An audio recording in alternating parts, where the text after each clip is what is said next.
Hi, Doug.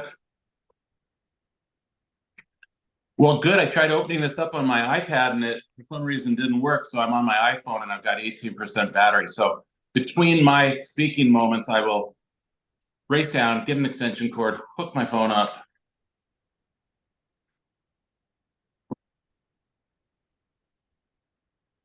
Okay, well then I'll do it now.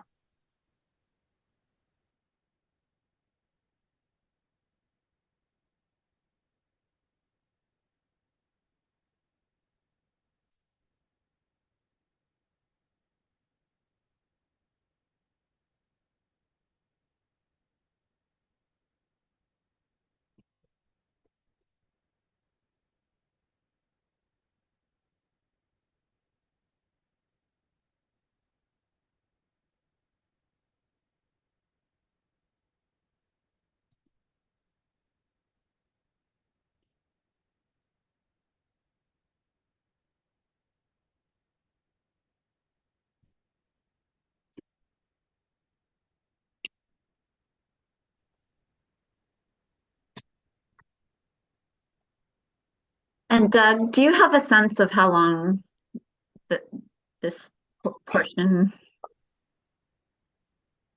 Okay.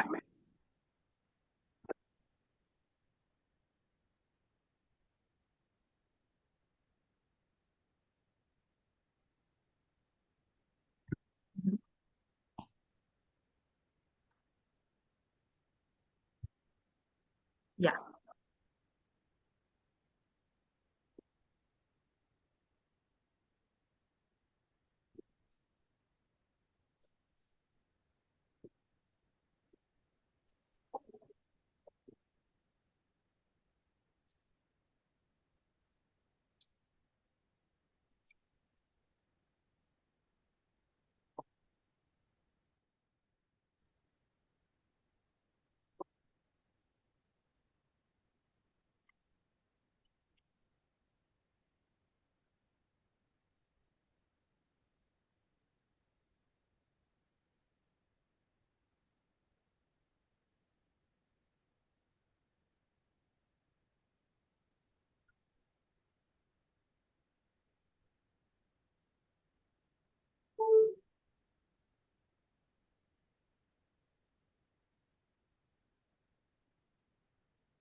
Well, first off, thank you, Doug. Thanks for organizing this. I guess we were supposed to be here, was it 2 weeks ago? Yeah. Uh, Welcome, Puget Neighborhood Association. It's nice to be here tonight.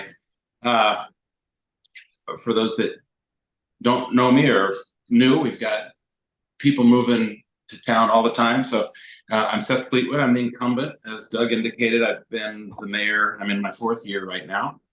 I started January 2020, just weeks, I guess, before everything kind of blew up and got crazy with the pandemic and all the variety of emergency crisis mode that we were in and things that followed.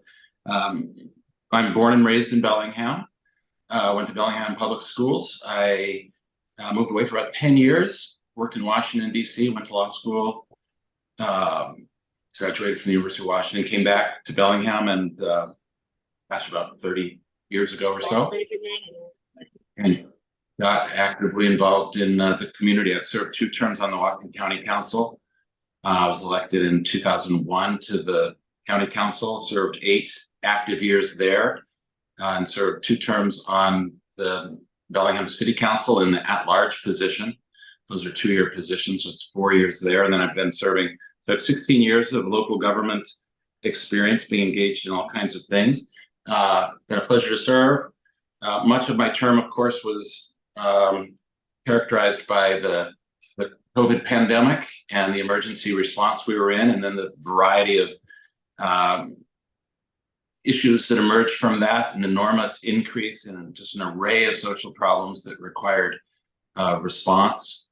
Of course, the George Floyd summer and the racial justice and the social justice protests that highlighted inequality in our community, the homeless issues, just lots of things to respond to. The reason I've been public service oriented my entire life. It's the thing that gives me the most fulfillment, being purpose oriented. And I love my job despite all of the challenges that we've had. It's been just an absolutely remarkable experience. And as I've said before to my fellow opponents in this race, whomever has the good fortune of winning this job, you're going to be surprised at how intense it can be at times, but it's also going to be the best job you've ever had. It's just an enormously gratifying position to have. The work that we do is in service to the future that we need. It's more about tomorrow. Of course, it's responsive to all the things that we have to deal with today, but fundamentally it's about building, as I like to refer to it, progressive city building, building the future city that we need and deserve. And it's exciting and inspiring work that I love doing. It involves the future form of the city, how we densify, how we accommodate a growing population.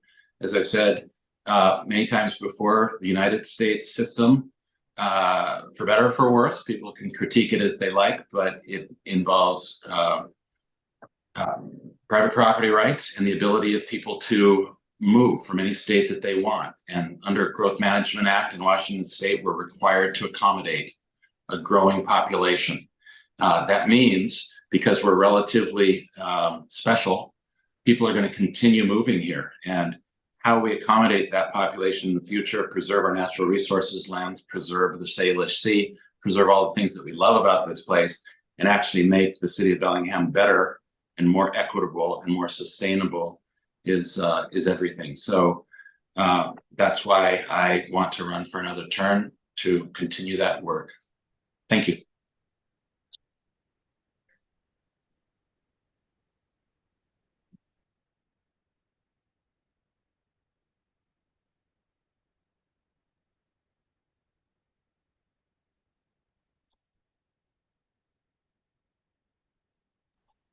I'll, I'm jumping in. Hi,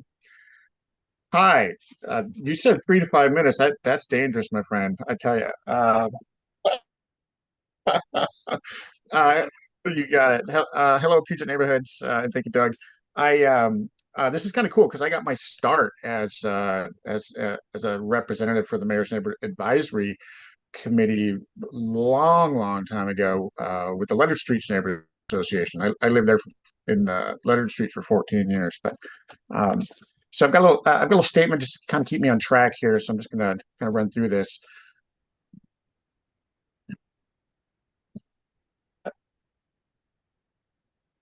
That that's fine. This is my 90-second one. I think we're all ready for the 90-second, time limits. Seth, you ramble. I'm kidding, Seth. So hello again, Puget neighborhoods. I think this You're year I'm just kidding, offering. Doug. You're just kidding. All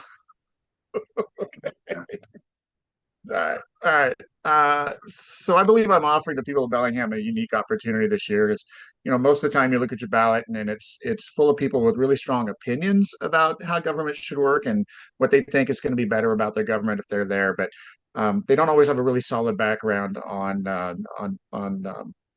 what they need to know to truly succeed at these positions. Like Seth said, there's a lot more to it than I think a lot of people really understand. So I have very strong opinions about it, which is why I'm running. But I also have a background. I've spent over 2 decades here in this community in civic engagement. The very first thing I ever did here was a member of the Downtown Renaissance um, network as a transportation representative, and I've just been building since then. I've owned several businesses here in the city. I am a former builder. I now am a building designer. I've been a homeowner. I'm currently a renter. I've probably been on, you have to look at my resume, 12 maybe boards and commissions here. I've spent 8 years as your port commissioner. I'm currently on the Bellingham Planning Commission. I have an undergraduate degree uh, from the Evergreen State College focused on urban ecology and urban studies. I have a master's degree. I wrote my thesis on growth management right here in Whatcom County. So I believe I got a very solid understanding of the urban issues we have here because I've actually studied our city and Bellingham specifically. Um, I think if we're looking at, an understanding of our local economy as a port commissioner, that's what port commissioners do. They're engaged solely in focusing on our local economy and supporting that. So, 8 years as a port commissioner has given me a very solid depth of knowledge with the understanding of our local economy. So, and finally, I've led troops in combat. So, folks say this is a hard job, and I said, well, it's not as hard as some other things I've ever done. Um, so having said all that, I think the skill set that I bring to the work that the mayor does is exactly what we need right now. And I have a detailed 5-point plan that I'd like to roll out next year. I'll run through these real quick. I'd like to get to functional zero with our unhoused population. I would like to build permanently affordable public housing. I would. I've got a micro mobility plan to aggressively pursue mode shift by fully building up micro mobility corridors. I know we talk about climate change a lot. It's been on my mind the last couple of days in a big, big way. We're looking at the news and we're seeing, records being broken around the planet right now, and we're doing a lot to protect our planet. But I think the next step that we need to engage in, literally right now, is it's changing and it's coming, and we have to be prepared, right? So resiliency in the face of climate change is probably the next big step we have to take, and we need to do that right now.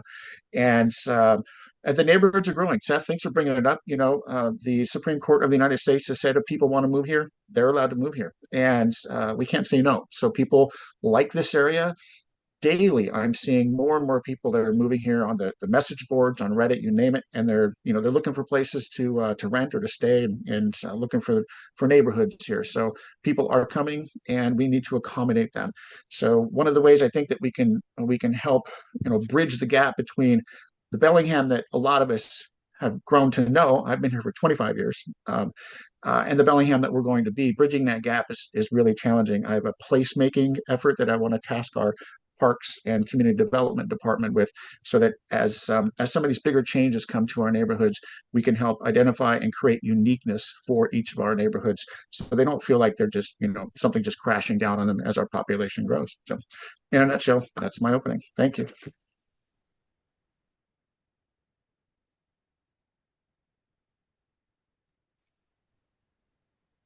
I'm happy to go. Right on. Well, I'm super grateful for everyone's investment who's on this call tonight. And I love this community, and I imagine you're here tonight giving of your time when you could be doing almost anything else, but you're choosing to be here because Bellingham is it's a place that matters deeply to you. And so I'm grateful that you're here and you're listening. A little bit about me. I grew up in Bellingham, and I grew up in a very middle-class household on Alabama Hill. My dad drove a brown truck for UPS, so I grew up in a Teamsters-supported union household, and I know and value what that means. I was the first in my family to go on to college, and I went on to the University of Washington, where I just received my degree in chemical engineering. And I'm very curious by nature. I'm a problem solver, both by nature and by training. And I like to understand how things work and facilitate solutions to problems. And I went on, left this Washington, and went to go work at Intel Corporation. And that was a unique experience for me as a young 22-year-old college graduate to assert a style of leadership. It was me being responsible for a team of mostly retired nuclear Navy technicians. And, in a 24-hour high volume manufacturing facility at a Fortune 50 company. And you don't become a Fortune 50 company by accident. There's a lot of culture setting, intention, training, resourcing, performance expectations, and management that goes along with that. And so it was a great place for me to get that grounding in that environment on both a leadership style and refine my approach to problem solving. It's a very data-driven environment, and it's encouraging action all the time, even imperfect action, and you're measuring your results and you're adapting your solutions as you go. And while it's been a long time since I've been at Intel, those are things that stay with me. They inform my approach no matter what I do. And when I had a chance to come back to Bellingham to raise my family here, I became a small business owner. I was a successful small business owner with a handful of employees. And most recently, I've been a small business owner as a part owner in the Heliotrope Hotel. And that gives you the opportunity to think about what is customer experience, what does guest experience look like? And that is absolutely one of the things I would bring with me as mayor. What is the citizen experience like as you're navigating through the departments at the city? How can we be doing better and keeping mindful and an intentional approach about the citizens who are at the top of the city's organizational chart? I also think that I see this election as an opportunity to change some of the stories that are going on about this community right now. The stories I've heard on the campaign trail, in backyard summer barbecues, especially in online forums, don't reflect a Bellingham that is all that we can be right now. So how are we continuing to do more? And specifically, how are we investing in the downtown? We have a downtown commercial core where we have evidence that, the data suggests we can be doing better. We have more than 200 small local independent businesses that have signed on saying that they need more support right now and that they're struggling with graffiti abatement and community health and safety challenges. So let's listen to those voices. 1,300 citizens have signed on to that.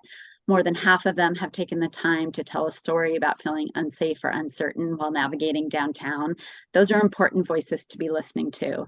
And at the same time, we need to continue to be working to support the people that are struggling on our streets and overdosing right now. So it is a yes and to both of those things right now. And I think it's critical because if we look at economic growth, what is holding us back, or what is causing people to be unhoused, the high costs of housing that is the umbrella that is over all of that. So the good news is to me, that's something that's in the mayor's purview, and it's a direct lever of control that we can do by resourcing and making changes in the planning department. Thinking critically about our fees and our incentive structures, we can be doing much more. We can be looking at models where they have higher efficiencies. Is that the time, Doug? Sure. And then practical action on climate. I serve on the board of the Whatcom Million Trees. I've been working on climate through my Whatcom County Planning Commission. That's something that's deeply important to me, especially picking up and re-strengthening our urban forestry management plan. And then administrative competence. To me, that's all what this is about, being an effective administrator for Bellingham. And I feel like my experience in both the for-profit and nonprofits sectors is unique among the candidates in this race. Thanks.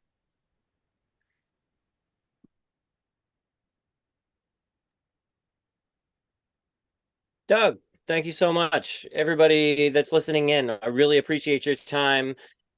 It's a valuable time. I just was jumped out of feeding my little boys and having dinner with my family to come here and to make sure that everybody here is well informed. And it's really important as a part of our civic duty to make sure that we understand what leadership looks like. And in the local governance, it couldn't be more important and more impactful on everybody's lives. So I greatly appreciate that and the fact that you're here.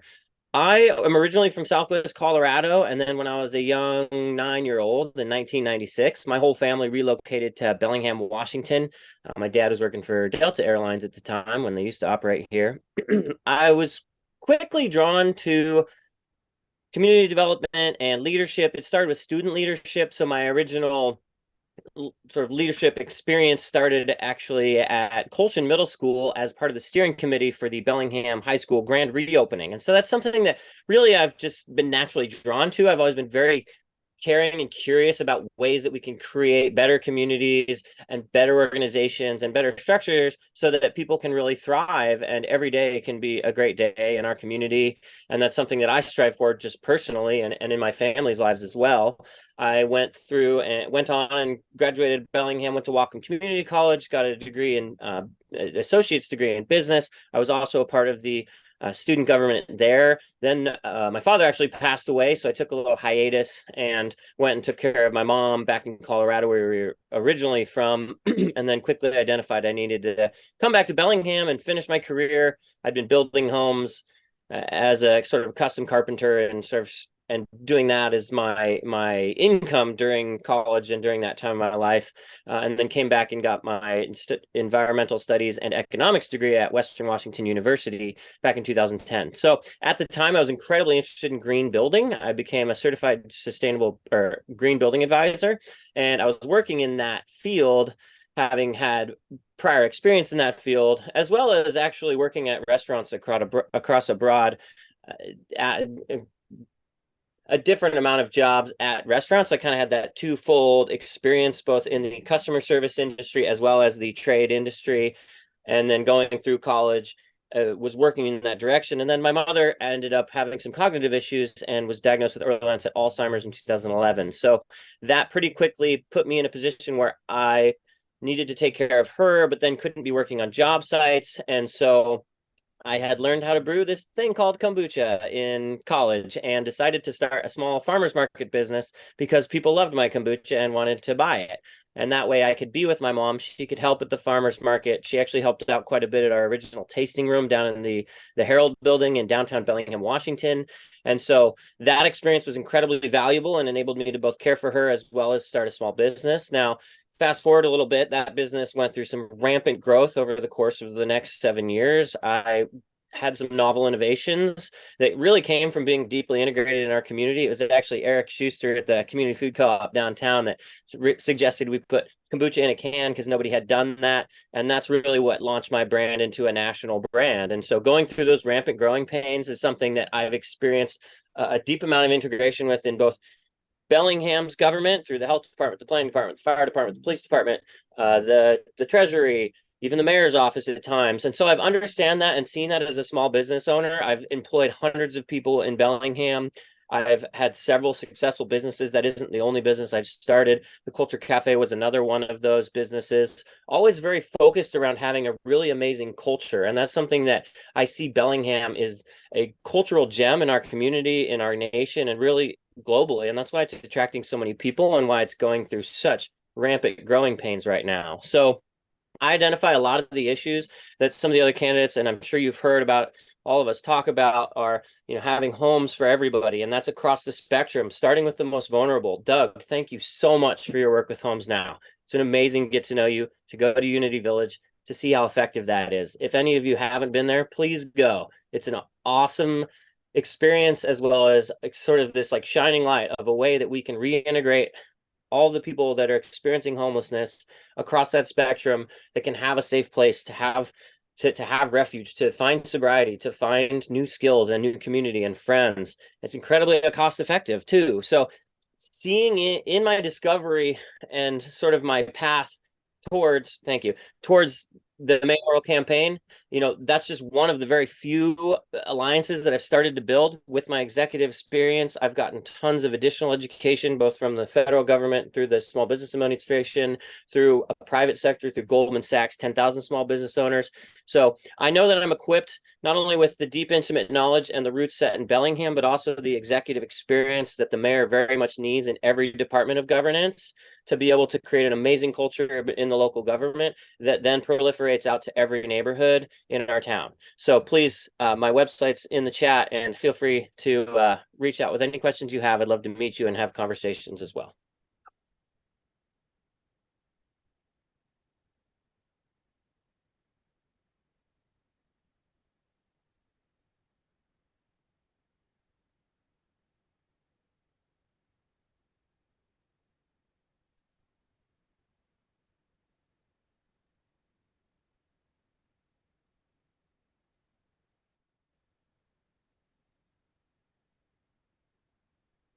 Yeah, to push all the buttons to make things work here. Can you hear me? I hope so. Hi, everybody. Thanks for coming out tonight. I have two neighborhood related questions that I'd like to direct to all the candidates, and you can respond to them at your will. The first one is I see that the city's contemplating or in the process of updating its comprehensive plan.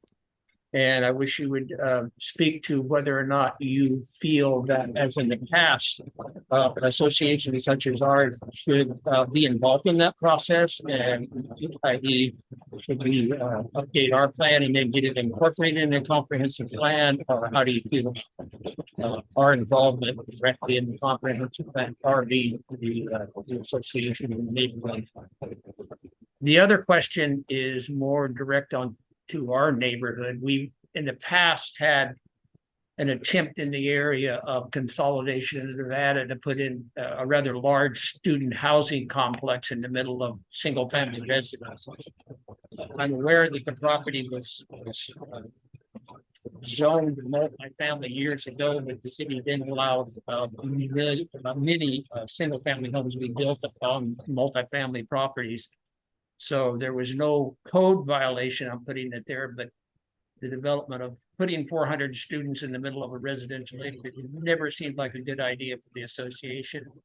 The third attempt, I believe, is either failing or on hold right now, not going anywhere. The question is, would you support the city reviewing again that piece of property and perhaps reducing the density? Even if you can't change the zoning, you certainly could reduce the density. So again, we don't face the battle of a 400 or 500 student housing unit being built right in the middle of a residential neighborhood. And I'll shut up and listen for your answers if you got any. And again, thanks for coming out tonight.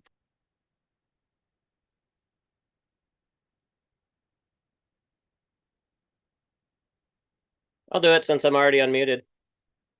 So thank you for your question. And, there's a lot to unpack there. I think from a basic standpoint, I do think that the neighborhood associations are of critical importance and should be reinforced and very much encouraged and even subsidized so that we have that feedback. The most important thing that the mayor needs is really good information of the needs of the people of the town. Now, in the last 4 months, myself, as well as a few volunteers and team members, have been able to survey via emails, calls, coming by and canvassing, knocking on doors, several thousand people in this town. And it's given us this incredible depth of knowledge and good perspective into what those needs are. And I think that really having strong neighborhood associations, making sure the government can advertise those, really make it very easy for people to participate, not relying on volunteers like Doug all the time, who is amazing, but at the same time, we need to make it worth people's while and have the right incentives so they know they're being properly represented. So as the mayor, I'd make sure to be able to develop and implement a neighborhood program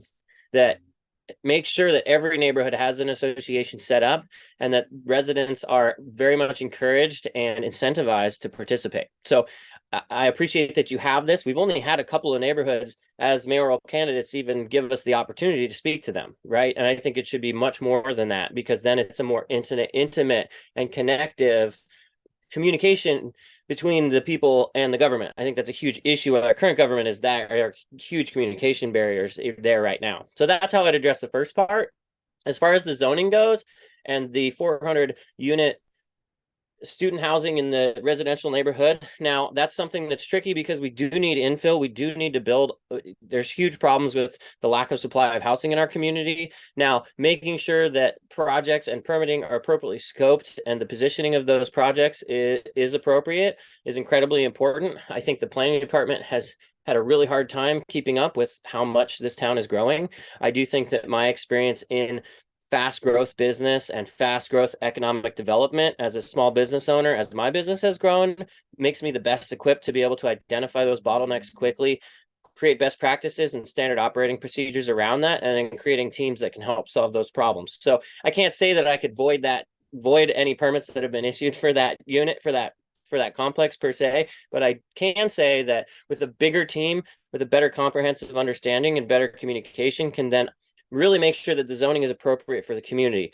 Goes back to getting the feedback from the neighborhood association to make sure that they have a say in what that zoning is and what potential large impactful projects are actually passed and allowed to be built there. So my approach would be anytime there's something that is a drastically different use or density, you need to make sure everybody's educated and informed, and we have the consent of the neighborhood to integrate that so that you don't have deep pocket investors who oftentimes aren't even from here coming in and capitalizing on the economic opportunity here, because that's another huge rampant issue we have right now with rent collectors and investment property owners coming in and making a huge amount of profit off rent while half of our town can barely afford it. So that's the way I'd approach it. I don't want to take up too much time, so thank you very much for your question.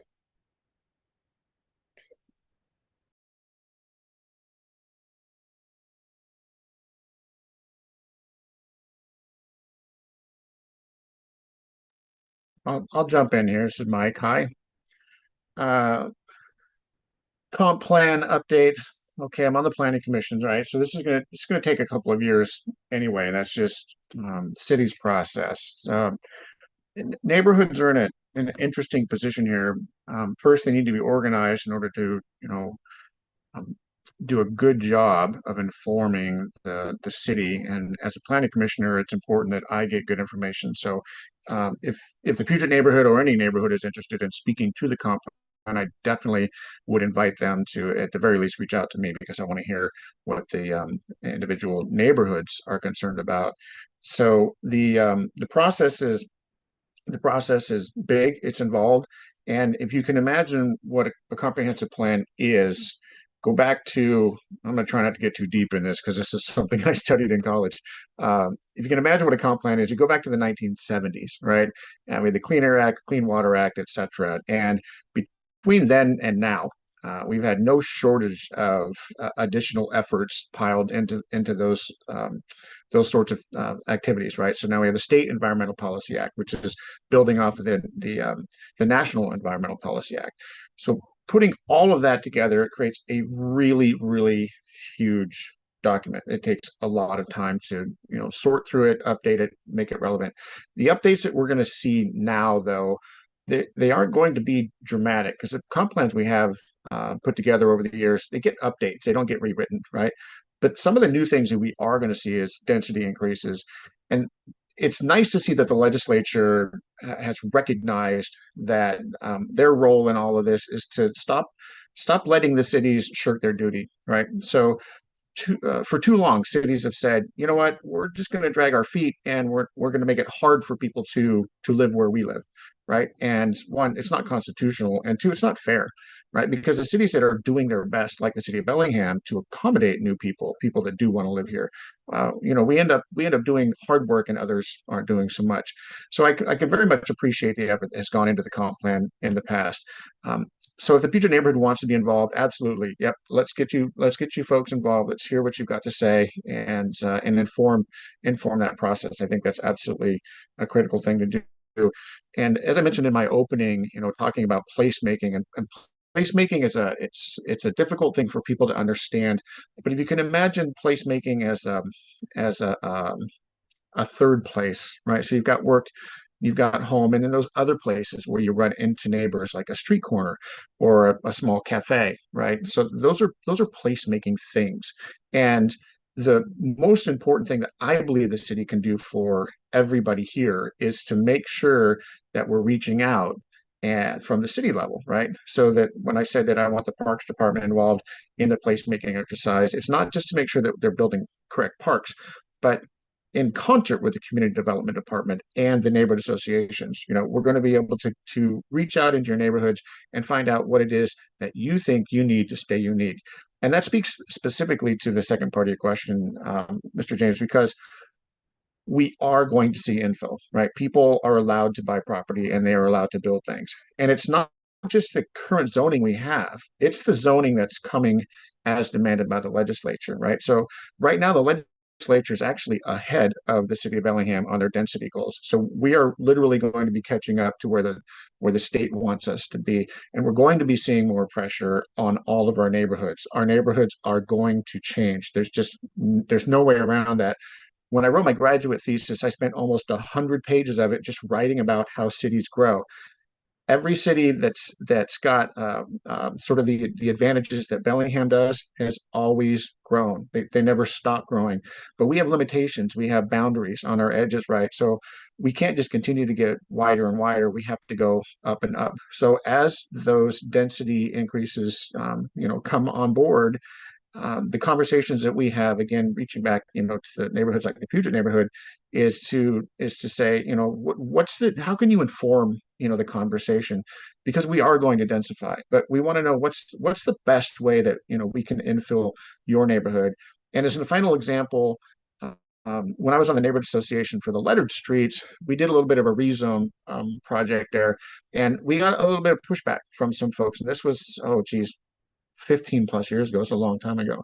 But here's an example of a neighborhood that's accepting infill. The Letter Streets neighborhood is the only neighborhood that I know of that can double their population without any zoning changes whatsoever. So it will look a lot different, but even right now we can increase our density, and because the law has changed, we're literally gonna have to. So working with the neighborhoods, critical piece of it.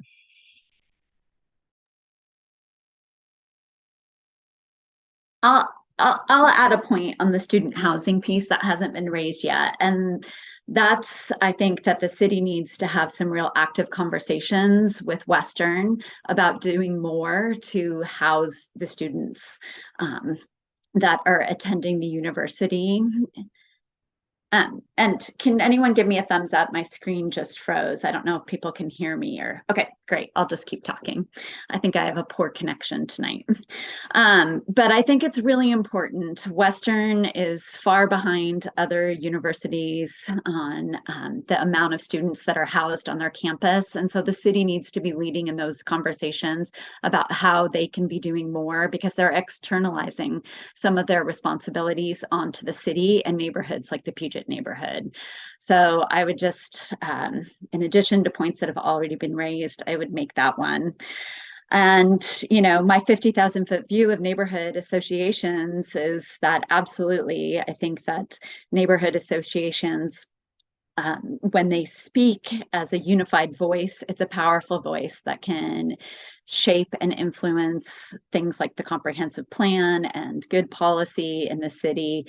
And I would encourage the Puget neighborhood and all neighborhoods to be paying attention to the revisions to the comp plan as we pick those up as a city. I think it's important, the mayor has the Mayor's Neighborhood Advisory Committee, the MNAC, that's an important voice in helping influence the mayor, and that boots lived on the ground experience for neighborhoods.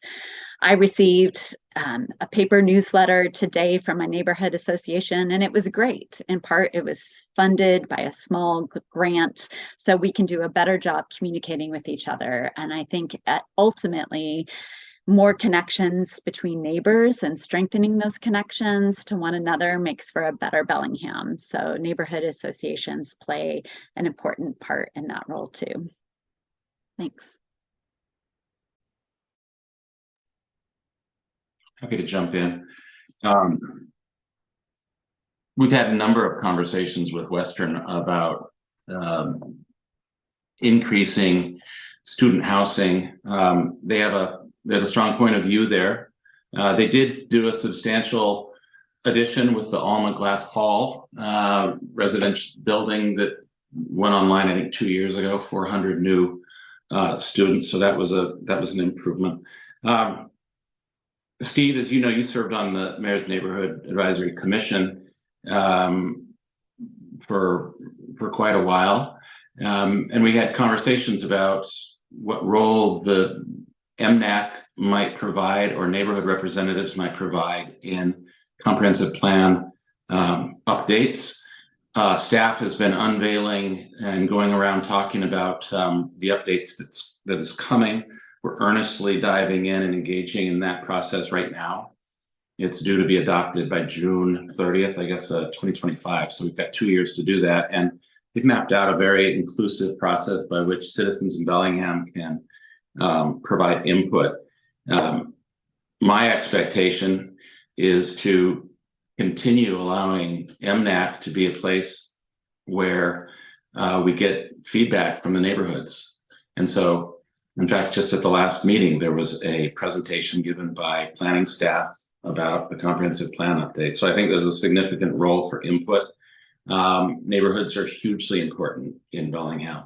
There's always, or at times, tension between the wishes of a particular neighborhood and city policymakers. Not always, but sometimes. I think the way to mitigate against that becoming a gulf is through regular communication and engagement and understanding. And we seek to do that all the time. We're engaged with neighborhood leaders on a regular basis. But at the end of the day, the city council is the policymaker for the city of Bellingham, and they make these important decisions. But there's a huge role for neighborhoods to give input, and that's not gonna change. As it relates to your reference to the proposed apartment complex in the Puget neighborhood, I've not been briefed on that. It was very prominent, as you well know, Steve, a couple of years ago, and I haven't had a status update on the proposed on that application for a while. So something has changed in that. But what I can say is that was a mistake, failure of vision many years ago when that area got zoned. So it was in a single family zone or a multifamily zone that permitted single family development. And so it all developed in single family, creating a sort of an unwitting expectation amongst the neighborhood that this was fundamentally a single family neighborhood. And then when they came forward and filed their applications, that was the challenge. So the Washington has a very strong vesting rule, which means if you've submitted an application and have a right to build, you're vested under those rules. And that's the challenge we have. But I'll look into the current status of that, Steve, and get back to you. Doug, can I do a quick Thank you, follow-up? Doug. This Mike. So can you raise a very interesting point, and I would encourage not just the candidates here, but of course the neighborhood to put a little pressure on the mayor's office, because the mayor has the ability to make phone calls, right? And one of my favorite things when I was on the Port Commission was going to Olympia and lobbying our legislature. So I think it's really important that on the issue of Western not getting in the housing game deeply enough, Kim, thanks for bringing that up. That's a really good point. And I've been saying it for years. I didn't have a lot of friends when I was in the Port Commission because of that and other things regarding Western, but they need to get in the housing game in a much bigger way. The benefit is also it relieves pressure on the rest of our community, and they can do it at a not-for-profit status. So that will help students save some money as well.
Sure.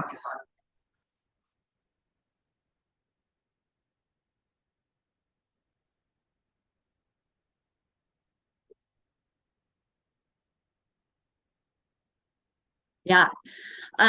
Well, I absolutely think that, and this was covered to some degree. I don't know how many people read or are able to access coverage in Cascadia Daily News, but I have received several contributions from businesses and individuals that are adjacent to home construction or building in our community, which I think is great because they need to be partners. We need to build more. We need more supply across the entire continuum, whether it's emergency shelters to market rate and all the areas in between. So, and the reason why many of those individuals are contributing, and they've told me many of them have never made contributions to a political campaign ever before, and that is because I spent 8 years as the executive director of the local Bellingham Public Schools Foundation. That is the nonprofit partner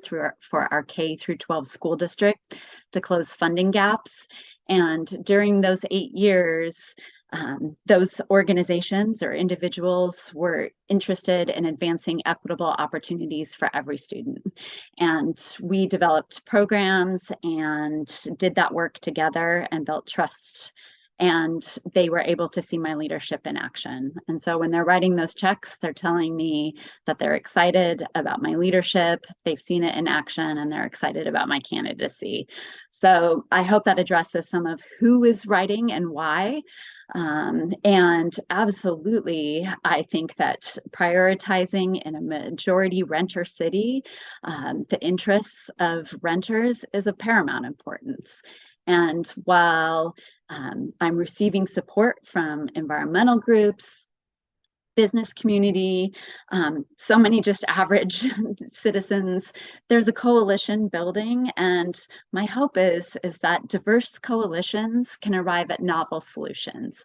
And that's what I think is needed right now, is novel solutions to move Bellingham forward and an inclusive vision for a Bellingham that's safe, stable, and thriving for everyone. And that's absolutely what I'm going to be doing as mayor.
Yeah, so sorry if I wasn't clear about speaking to that.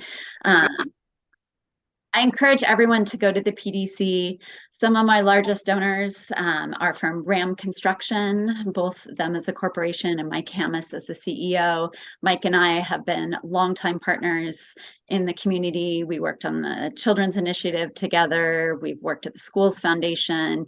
He's invested, we custom crafted a Parent Leadership Academy program that he funded to the tune of $35,000 while I was at the Schools Foundation to help help families in Cordata and Elderwood, mostly of immigrant families, grow connections to each other and capacity and networks to grow their agency within Bellingham. So we've done really innovative, equitable work together in the past. The Alsop family has made contributions as top donors, and I've been in Montessori preschool with them. We have shared that they're like my friend family, and we have shared life's joys and sorrows together. Sarah Rothenbuehler has made contributions, and again, somebody who supported programming at the Schools Foundation and invest in public education and has seen me in action.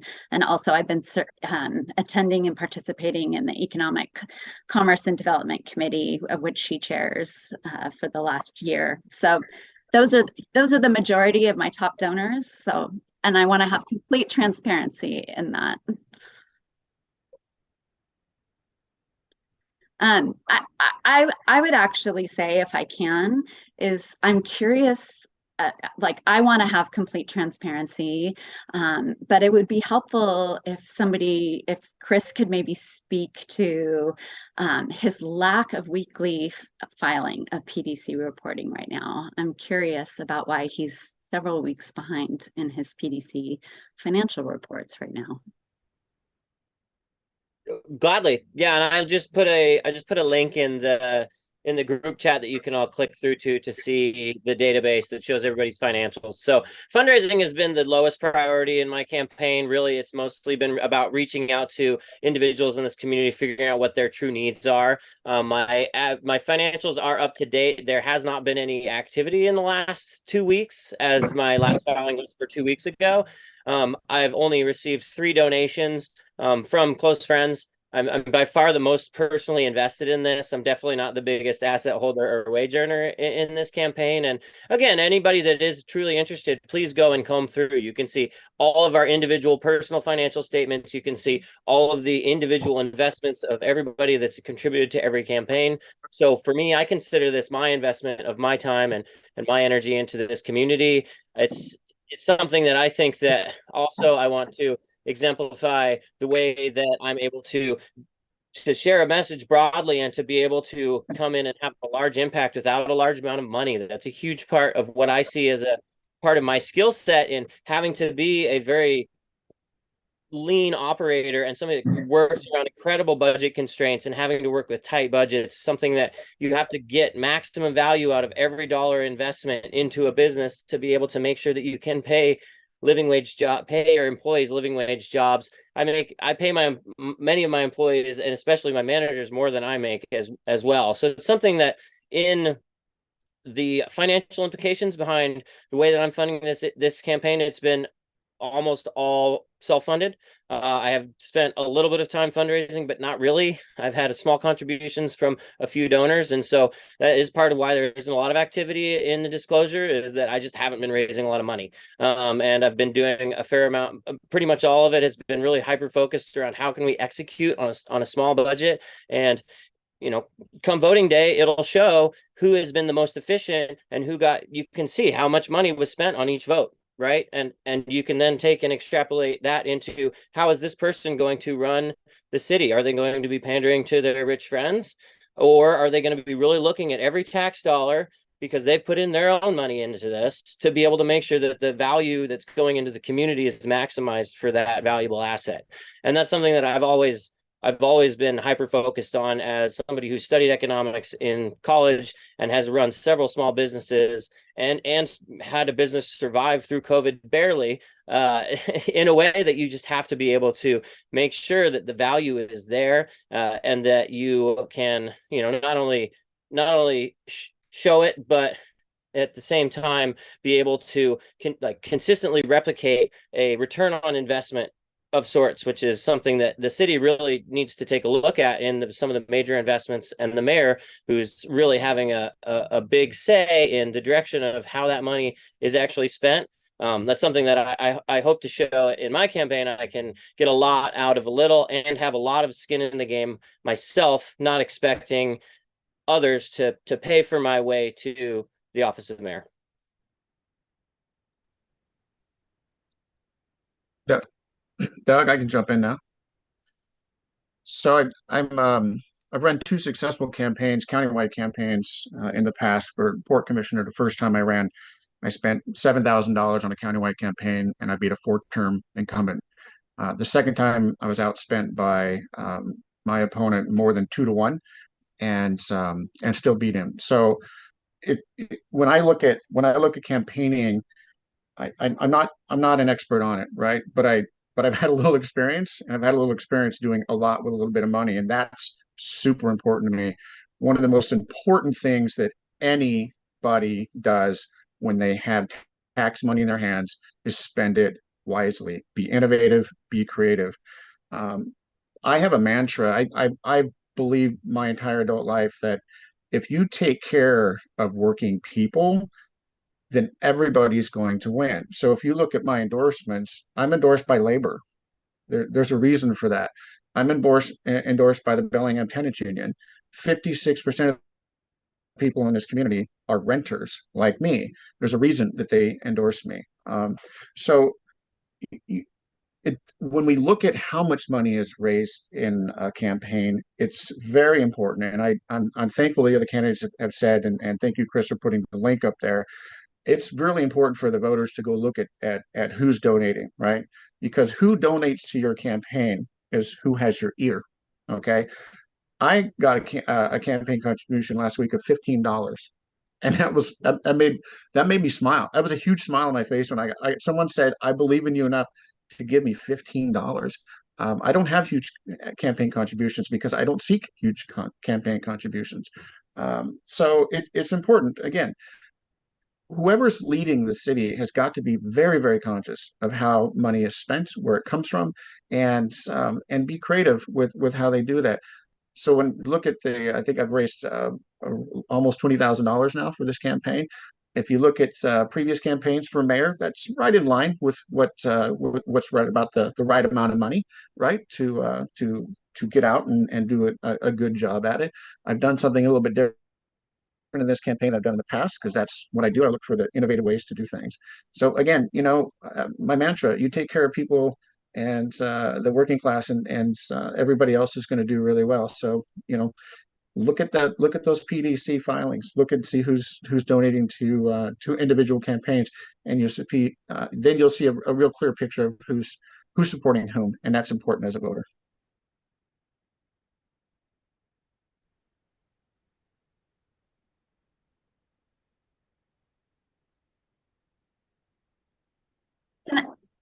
Can I just speak to the one piece really quickly about who has your ear?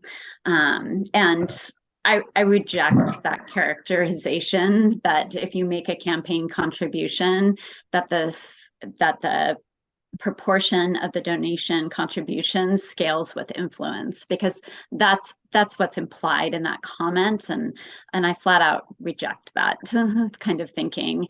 And just like Mike, I got a $20 donation today, and that is as meaningful to me as someone that's able to make a maximum contribution. I weigh those things and value them equally.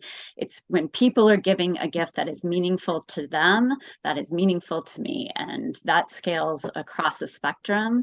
And people have spoken to being a good steward, and I just wanted to say that as a small business owner, and as an engineer or as an executive director of an organization that was responsible for stewarding and being responsible for charitable contributions, there's nothing that's higher in my purview than being a good steward and being efficient and effective and lifting up both workers and the people and programs that we're serving. And to suggest otherwise, that I would approach things differently is just not true.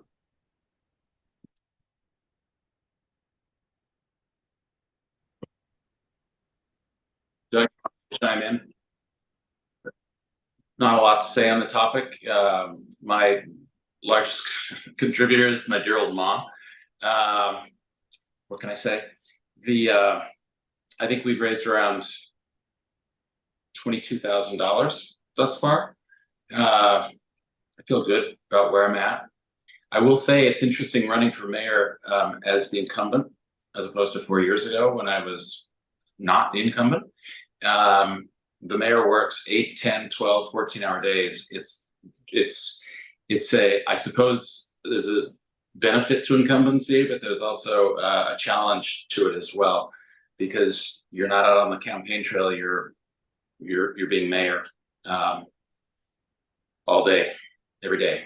So if I get through the primary, we'll ramp up.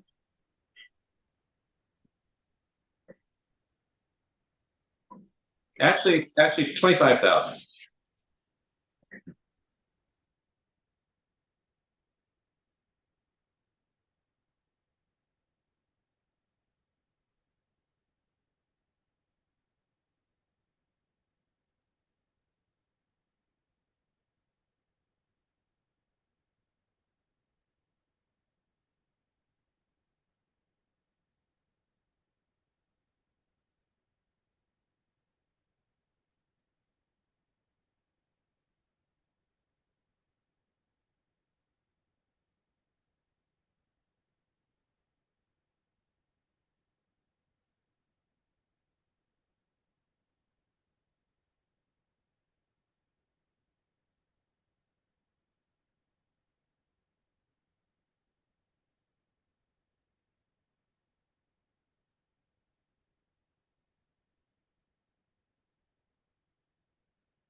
Well, the single biggest issue, I believe, and I mentioned it before because it intersects with so many things, is the high cost of housing and lack of supply. We have decades worth of construction deficits, and it's contributing from people becoming unhoused. It's becoming to people who are severely housing insecure, paying 30 to 50% of their wages just to afford their rents or their mortgages. And it's holding back economic opportunity. We have 400, 500 employer job creators coming to our community, and they can't afford to house their workforce here. So I think trying fresh approaches, which includes adding resources to the planning department, reducing our permitting times. What can we do to expedite? That's creating an inventory of pre-approved designs, both for ADUs, but also for workforce housing, townhomes, courtyard cottages, all of those things we can do. I know that we have a planning director who's worked outside of Bellingham where they had expedited multidisciplinary teams and shot clock kind of approaches for expedited planning. We can look at our multifamily tax exemption program. We have an 8-year program that incentivizes market rate. Builders are taking advantage of that. We have a 12-year incentive to incentivize low income or more affordable housing units. People are not taking advantage of that. We need to restructure that. That's in the direct lever of the city that we can pull to support our community in this moment. And I think that we can do this growth, and especially if we're looking at extending that 12-year multifamily tax exemption to 20 years to incentivize more affordable housing in this community. How can we also be getting things like more sustainable development at the same time? Climate is big on. As a mother of a 17 and 22-year-old, I think about the world that they and my grandchildren will be inheriting, and I feel urgency to do more. So how can we be growing while we're preserving and nurturing what's special and to Bellingham, keeping and growing our tree canopy with a practical urban forestry management plan, protecting our drinking water supply. And I'll just want to address Tool's comment that came in about parking. Absolutely, we need to rethink our relationship to our parking minimums as well. My daughter has spent the last 4 years in Boston. She just rents a car on demand. She'll rent a car for an hour, 2 hours with a car share program. the next generation coming up has a different relationship to transportation than what's come before. And we should be building our communities with what will be coming in mind. And so all of that is my top priority, and also being a courageous and accountable leader for Bellingham. I think it's important. We deserve the absolute best executive at the city because Bellingham is an extraordinary community, and that's the work I want to do. And I will be accountable and transparent and be a great communicator to all of you. I want all of you to be more informed about what the vision for the city is, how we're going to get there, how we're resourcing that, and how we're doing, how are we measuring our progress as we go, and communicating to you what the next steps are so that we can all be better informed about where we're going together as a community and shaping our shared future.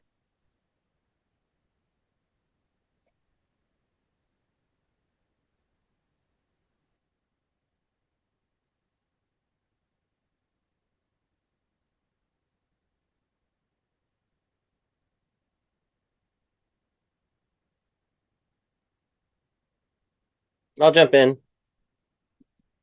So I do believe that the primary pillar of my campaign, and what really compelled me to get into and run for office in the very first place, was seeing the people that are struggling the most in our city. And I think homes for all is a huge part. It's the most important pillar of my campaign, the platform and the plan I've put together that you can see on the website as far as the best way to address that plan. And it starts with the people that are most vulnerable and the people that are suffering the most. And that's the homeless people that are on the streets, that are dying at higher rates all the time. Those are incredibly valuable lives. It's heartbreaking to me to see that the systems that we have in place right now are simply making it easier for a lot of the homeless people to OD alone in really expensively built low-income housing, right? And to me, that's a systemic issue that is identifying a value system that isn't paying attention to the people that need this most support, right? And that's where it starts. And so top priority, year one, is making sure that we are able to streamline that process, look at models that work like Homes Now and expand them, make sure the government really facilitates that growth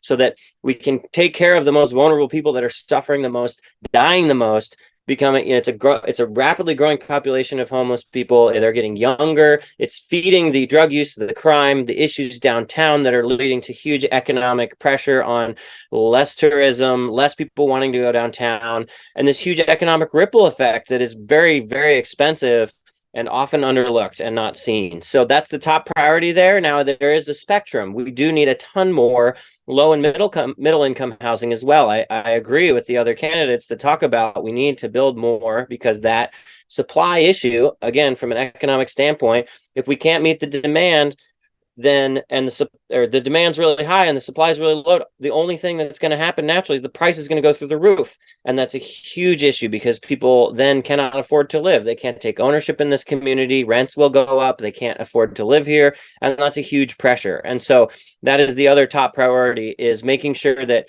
starting with the homeless, looking at ways that we can support them, cost-effective ways that we can support them. Having dug in and done some really deep research, we could likely save millions and millions of dollars, if not tens of millions of dollars, if we effectively allocated funds to solutions to the homeless issue, which then frees up that money to then hire more people for the planning department, do a lot more infill, make really fun, creative building projects that allow people to get in to the middle income housing that's a few $100,000 a unit, not starting at 600,000 single family home like it is right now. And so that's making sure that you implement those best practices around finding where cost-effective solutions to these problems are, and then freeing up resources and allocating those resources to effectively scale the way that we can grow our community with a vision and with a plan. That'll enable Bellingham to become this amazing city that it already is long-term into the future by addressing those growing pains, because that's something that if we don't address, there are serious risks. And if you look at the trends right now, especially looking at the price of homes, the price of rent, the amount of homeless people, the age of homeless people, how often, the mortality rate. It's 3 times more homeless people are dying on a monthly basis now than they were just a few years ago. That to me is unacceptable and needs to be addressed first and foremost. And from there, you can compassionately be able to create a much better basic economy and a much better cohesive community so that we can continue to build great projects and build a great community. Thank you.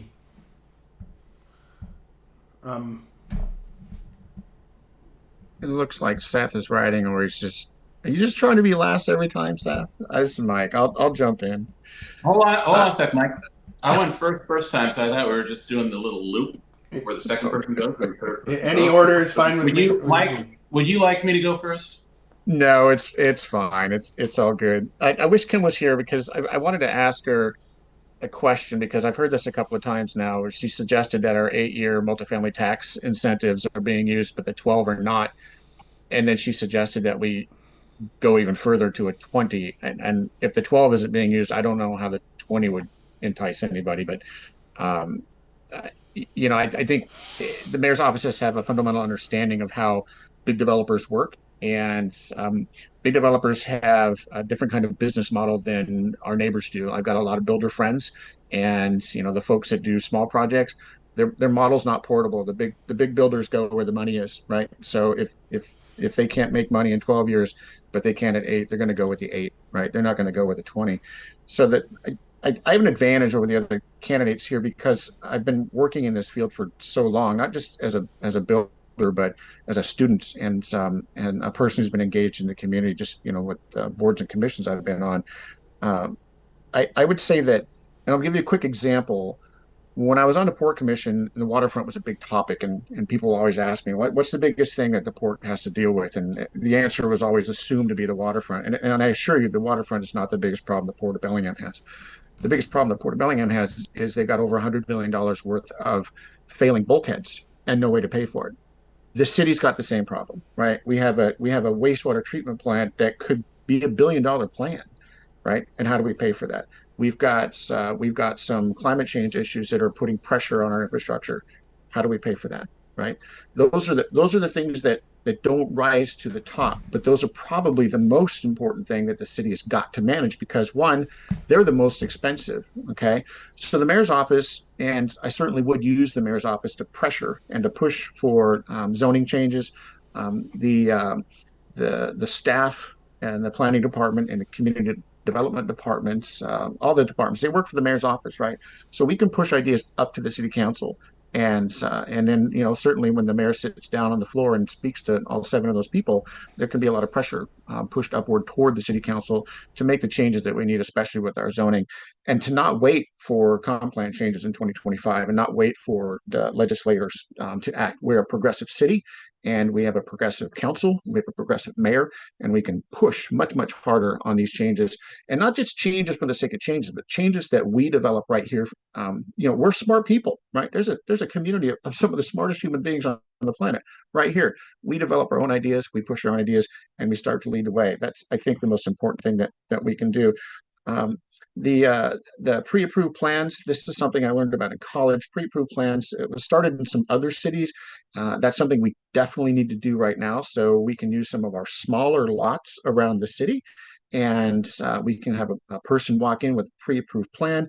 The planning staff would look at it, check off the boxes, everything looks great, and you walk away with your permit to go build. Right. So that's a way that we can really help bring down the cost of the projects.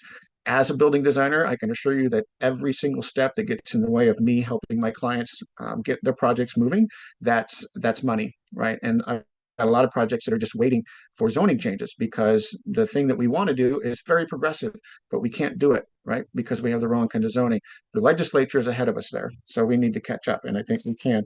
I've suggested something called incremental housing. It's done in other countries. It's never been done here. I don't know that it's been done in the United States of America, but it's something that we definitely need to look at here. It's a fantastic way. Look it up online. It's called incremental housing, and it's one of the best ways to get people into housing at a much lower cost.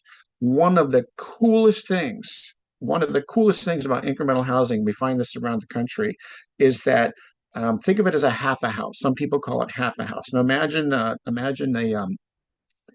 monopoly house, you know, the little rectangle with the gable roof on it, and half of it is finished and half of it isn't.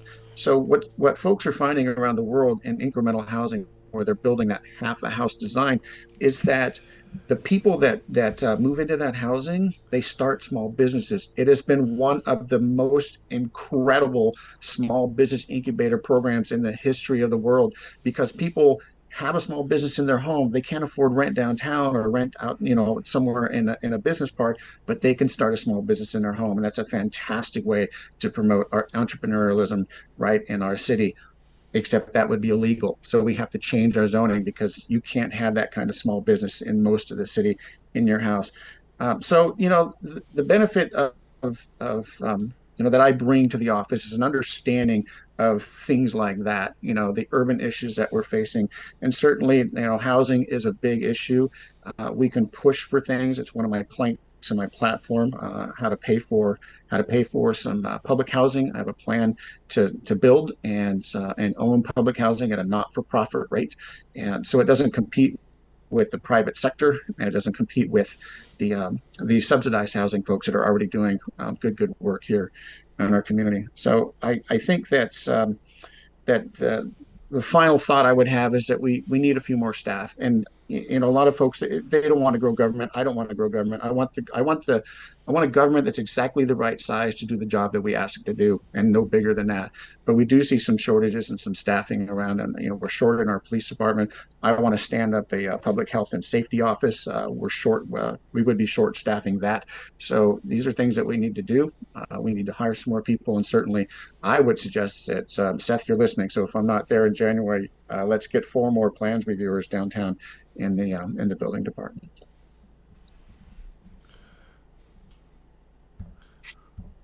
Is it my turn? Yeah, yep. Doug, I know you're running way over on this. Well, it's for me, it's open ended. I mean, for us, it's open ended. Okay.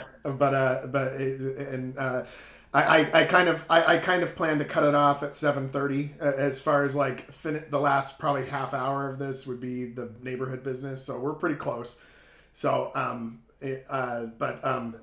the question of what, you know, you've been mayor for 4 years, so with being in the job itself, what do you see as the single most important issue out of all the issues? Because there's a lot of issues, and what specific steps are you?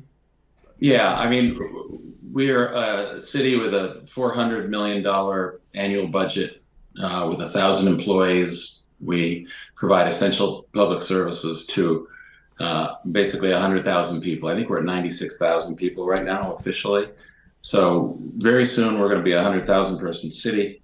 There's all kinds of things that are important and that we prioritize, but clearly everyone agrees the most fundamental challenging problem that we face is home affordability.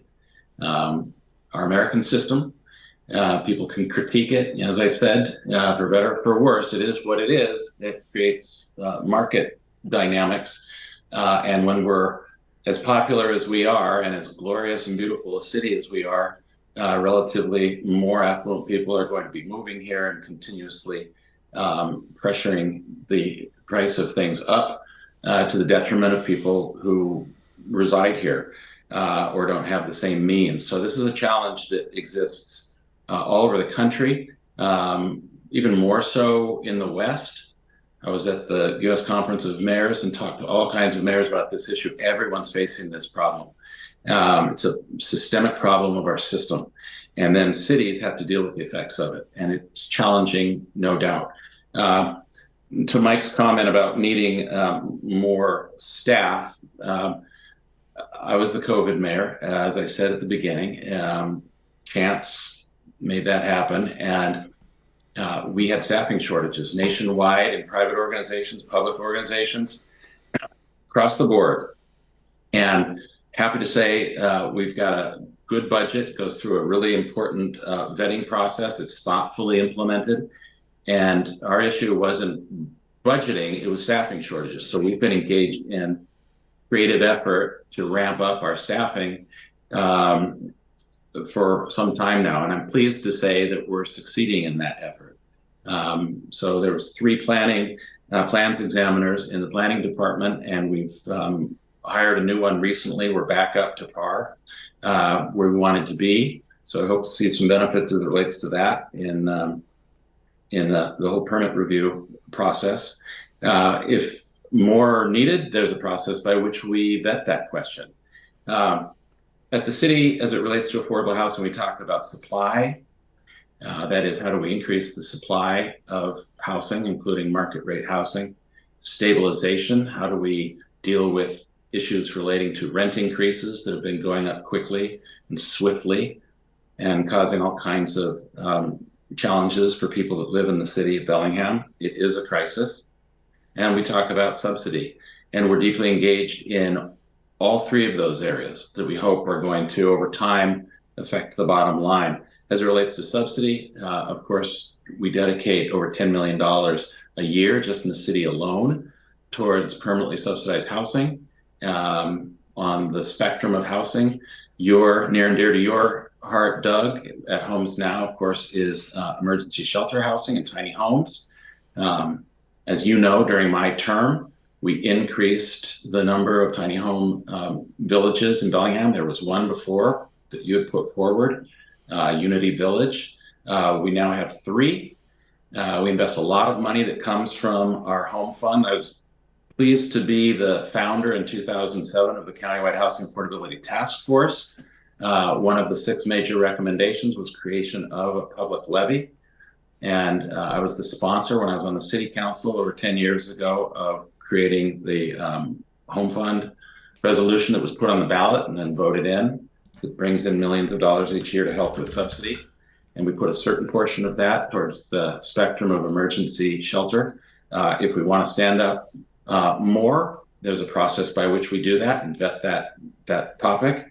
As far as stability goes and stabilizing rents, there was an important conversation that happened at the city council meeting just yesterday. Presentation by our planning director, Blake Lyon, in response to a request from council, trying to identify measures that we could implement. And there's going to be a robust conversation in the weeks ahead about what measures, short-term, medium-term, and long-term, we might be able to implement at the local level to help with rental stability. And then, of course, supply. People know that in Washington State, there's a range of opinions on whether this should have happened, but it happened. House Bill 1110 was passed by the legislature, which provides, as a matter of right, the ability of people that own a lot to have up to 4 additional units on that lot. So the idea of duplexes, triplexes, fourplexes coming are going to be happening, and there's going to be a dramatic increase. Happy to say that I was the sponsor in 2004 of the Bellingham Growth Forums. It was the first conversation around how we densify thoughtfully in the city. And what evolved out of that process were planning academies, and then what ultimately led in that evolution of considering density was the infill toolkit. So we're way ahead of the game. Infill toolkit's never been applied to the single family zone entirely. And when the city implements House Bill 1110, which we'll be obligated to do in 2026, we're going to be way ahead of the game because we have the infill toolkit that already has identified a range of inventive housing types that can be utilized to create greater density without destroying character. So lots is going on. We're committed to it. Lots of intelligent, capable, competent city staff is working on this, along with many intelligent, capable, competent members of our community, and we're going to make progress. Okay, cool. So I guess we are kind of getting close to the 7:30 mark. That's kind of what I kind of estimated we would. I know. I mean, like, there are more questions. I wish we could be here for like 7 hours. No, I'm just kidding. I don't think we want to be here for 7 hours. But since we're kind of getting near the end of the mayor candidate part, I would just kind of like to open it up for any closing statements or last things that any candidate would like to say before we move on to the neighborhood business. I think it would make Mike feel really good if I went first. So I'll just jump in. I just say thank you. Thanks for this opportunity. It's always a great opportunity just to answer questions, find out what folks are thinking about, and offering our answers. So I appreciate it. Bellingham's an awesome place. It's only going to get better, but we've got a lot of challenges around equity, and we're addressing them. And I look forward to serving for 4 more years in this position, should I have the honor to do so. It's a great job, and I love it. So thank you very much. Yep. And thanks. Thank you. Chris, you want to thumb wrestle for the last spot? I'll go. You can have it. Nah, it's okay. I'll take it. I'll do it now. That's fine. Okay. Huge thank you to folks who came out tonight. Kim's gone, but thank you to Kim, and certainly Chris and Seth. Thank you, Doug. Appreciate it, and everybody who's here in the chat watching us. Very much appreciated. There was a question that came in late that said something about moving and just to be clear, I call the interim emergency shelters like at homes now or that are putting up, but I call those micro homes because tiny homes are different by law. But so little detail there but it's important because micro homes are something that should be interim and emergency only. But they should. I'd like to see them staying a little bit longer where they are, so there's some more stability because stability is one of the most important things for unhoused people, right? So that's important. I think experience matters here, friends. We have some big challenges coming up, and a mayor for Bellingham isn't just an executive who's managing staff. Because we have a strong mayor position here, that person needs to understand all the issues around urban living. They need to be a cheerleader for local businesses. They need to know what public works does and how they do that. And I've been involved in all of those things, either as a student, as a volunteer, or as an elected person here in Whatcom County.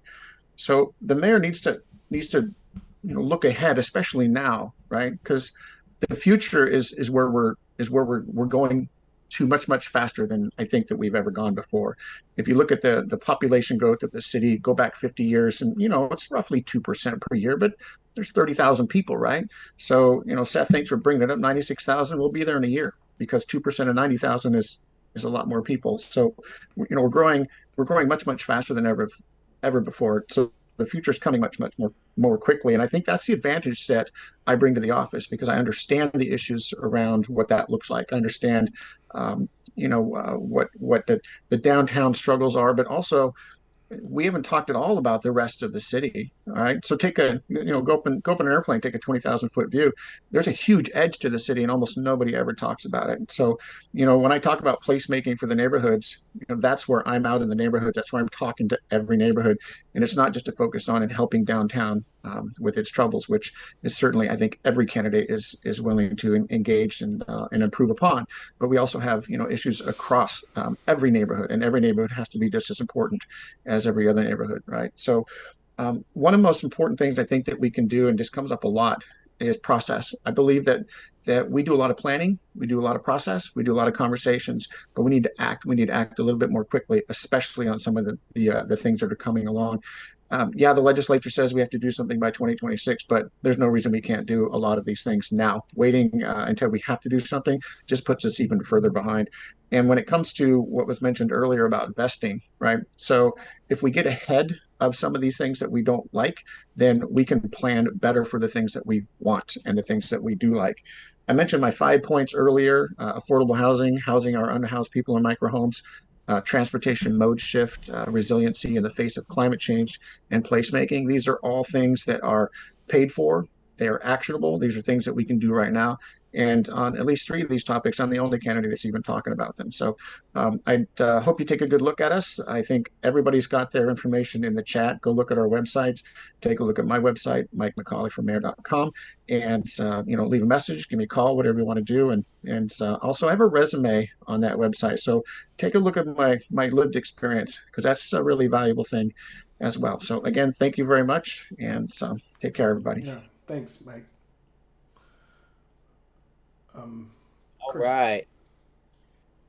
Well, I must reiterate, as everybody has, thank you so much for coming here. I very much agree. I very much appreciate, Seth, all the hard work you've done to maintain our city, even in a time of incredible unprecedented crisis. I can only imagine what that was like, and it makes it really difficult to assess what a normal time period, which I don't think there really is any normal time period, especially these days, would look like for any candidate that was in that office. So I hope everybody can really do their due diligence, do your research, go to our websites, take a look at us, objectively and subjectively.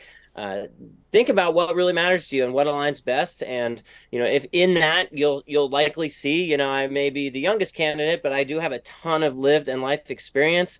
Also, a lot of my experience, as a lot of everybody has mentioned, is in that rapid growth environment and growing businesses and innovating, iterating, testing, and then scaling systems and operations. And that's something that I see our town direly needing, because we have these huge constraints. We have an incredibly thorough planning, vetting, and evaluation process. And Seth, I commend you for that. And I do think that having that as a foundation and then applying the more innovative entrepreneurial skill set that I have and the executive skill set I had in team building and culture building and scaling a business puts us in an impeccable position to be able to take what is great about Bellingham, scale that, and create the maximum amount of impact, or the most, out of the candidates that are there. Also, being the youngest candidate, I've got 2 young kids. So one of the biggest reasons that I'm running is I'm committed to being the best father I can possibly be. And I want to make sure that this town is a great place for my kids, for your kids, for our kids' kids. And that's something that gives me an incredible amount of motivation, stamina, and skin in the game to make sure that I can compassionately and collaboratively grow this town with you all. And so we couldn't do that if you weren't here participating. And we can't do it without your vote. So please vote. McCoy for mayor, if you like what I'm saying. Thank you, everybody, for being here, and have a great evening. Yeah, you too. Hey, Doug, can I jump back in real quick? This Yeah, Mike. yeah.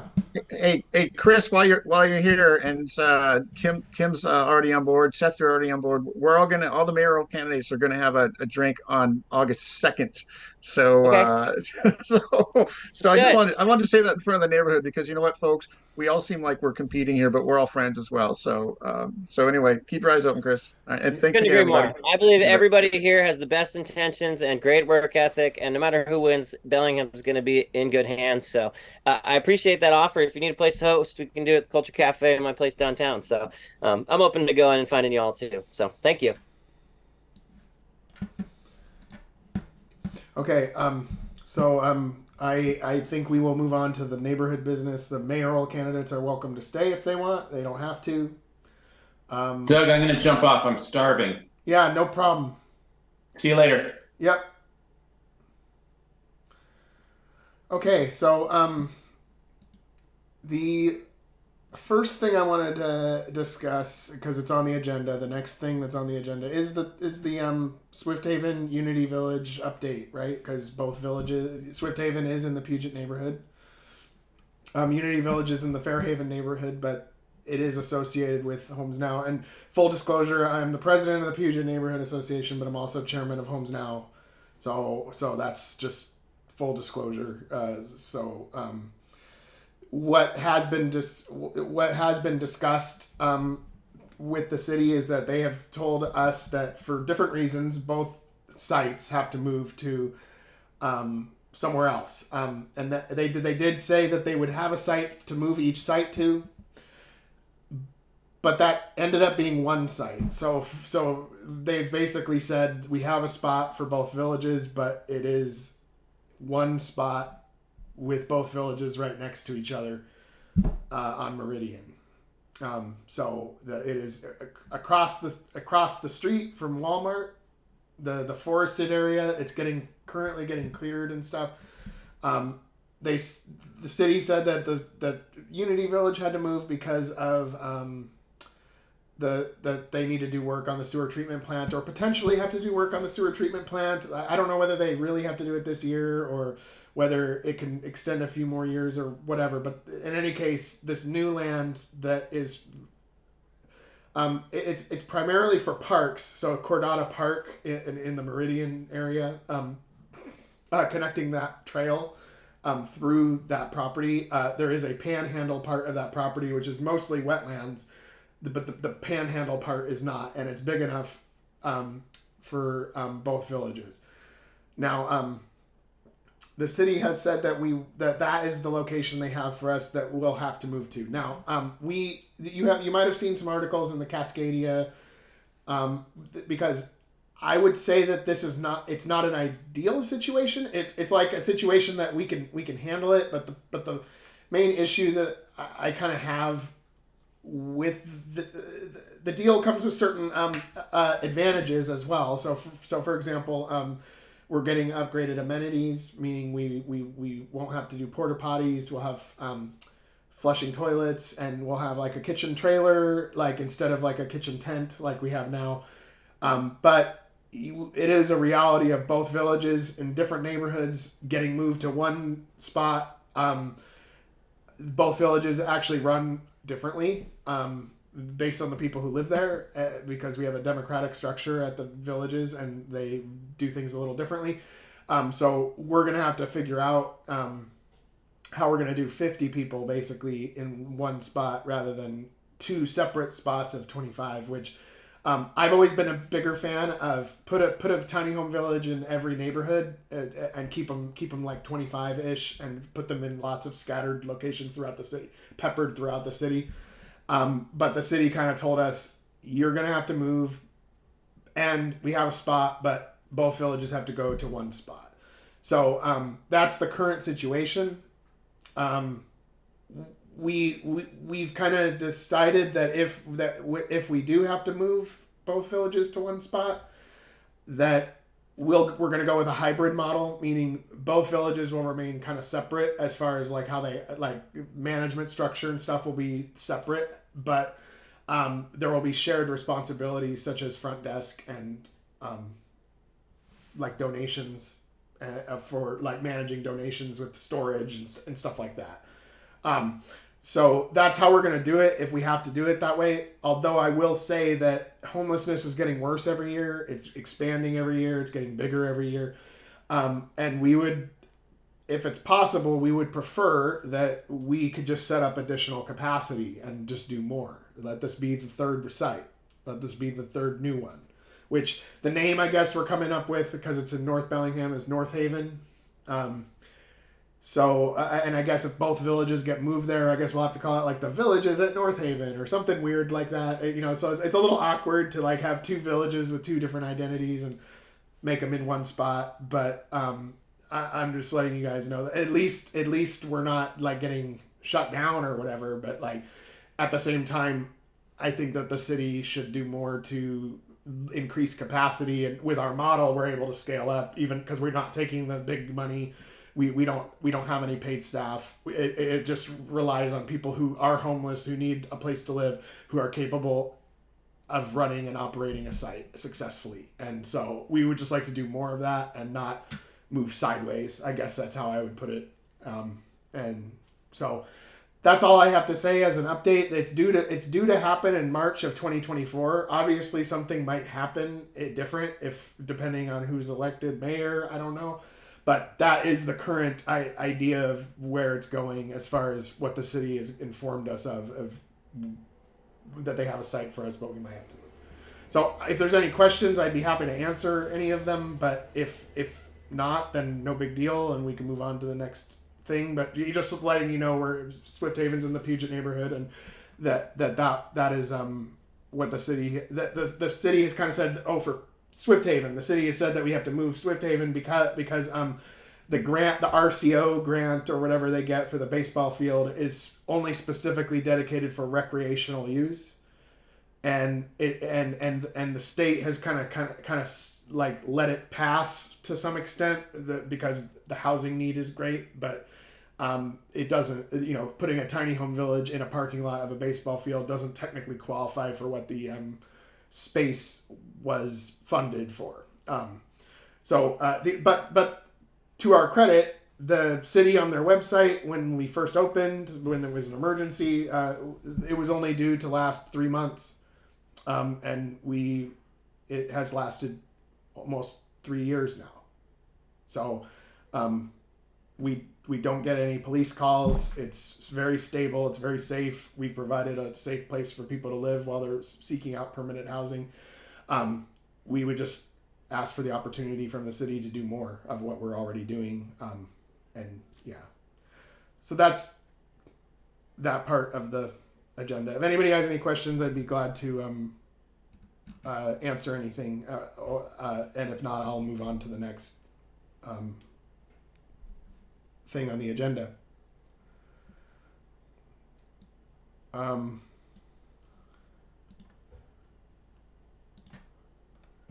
Okay, so Chris McCoy is saying, as mayor, he will push with neighborhood associations to integrate a Homes Now site into every neighborhood in Bellingham. Okay, yeah, I mean, we're willing to do it. So thank you. Oh, Atul, you have your hand raised. Thank you, Doug, and thanks for doing this forum. I learned a lot from it on the candidates. I was just curious, how much has the group networked with other community members who live in that area? Because I've talked to people who seem to be really upset about the water treatment plant expansion, particularly because of things like trails and dog walking pathways and continuity for neighborhoods was also going to be impacted. And I'm wondering if they're allies for you. And maybe you want to be apolitical, and I understand that because you've got enough work cut out for you.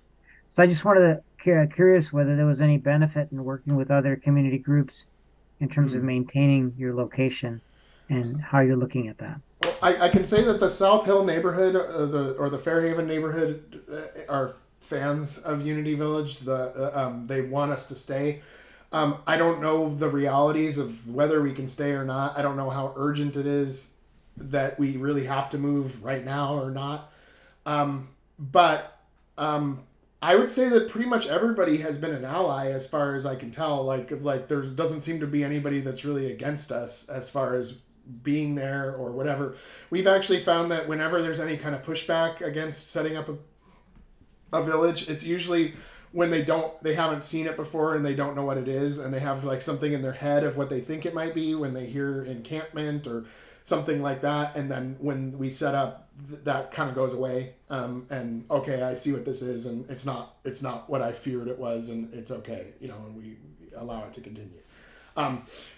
But I would say that the part that's the most problematic for us is the temporary nature, because in reality, people need shelter, and it doesn't seem to be getting any better anytime soon. As far as like there seems to be more people falling into that over time, and so we just need to do a lot more of it. And our model can scale up because it's run by the people who live there. Like if we had paid staff, because I don't get paid to do Homes Now. If I was paying myself full-time job to do Homes Now, and we were paying staff to do Homes Now, you're scaling into millions and millions of dollars for each village you want to set up. But our model is kind of a do-it-yourself situation. People who are homeless, they need the place, they're looking for housing. Here's a spot while you're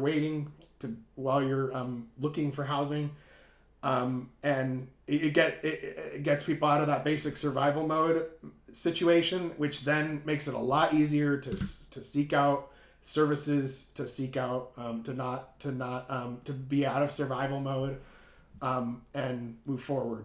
And so we just even Mayor Fleetwood, he's been more helpful than the previous mayor. I still think that there needs to be more though, and that's where I'm at. It's not, because I'm not endorsing anybody or saying one way is better than, or anybody here is better than the other. But I will say that this administration has been more helpful than the last as far as doing this. But I do think that it could be done a lot faster too. And so the candidates from not just mayor, but city council and stuff, it seems like the ones that are running now that aren't the incumbents are more wanting to do more of what we're doing versus the incumbents who are like, yeah, we're all for what Homes Now is doing. But it's like a matter of how fast that rate is, of how fast they want to ramp it up or not. And, that's what I've noticed.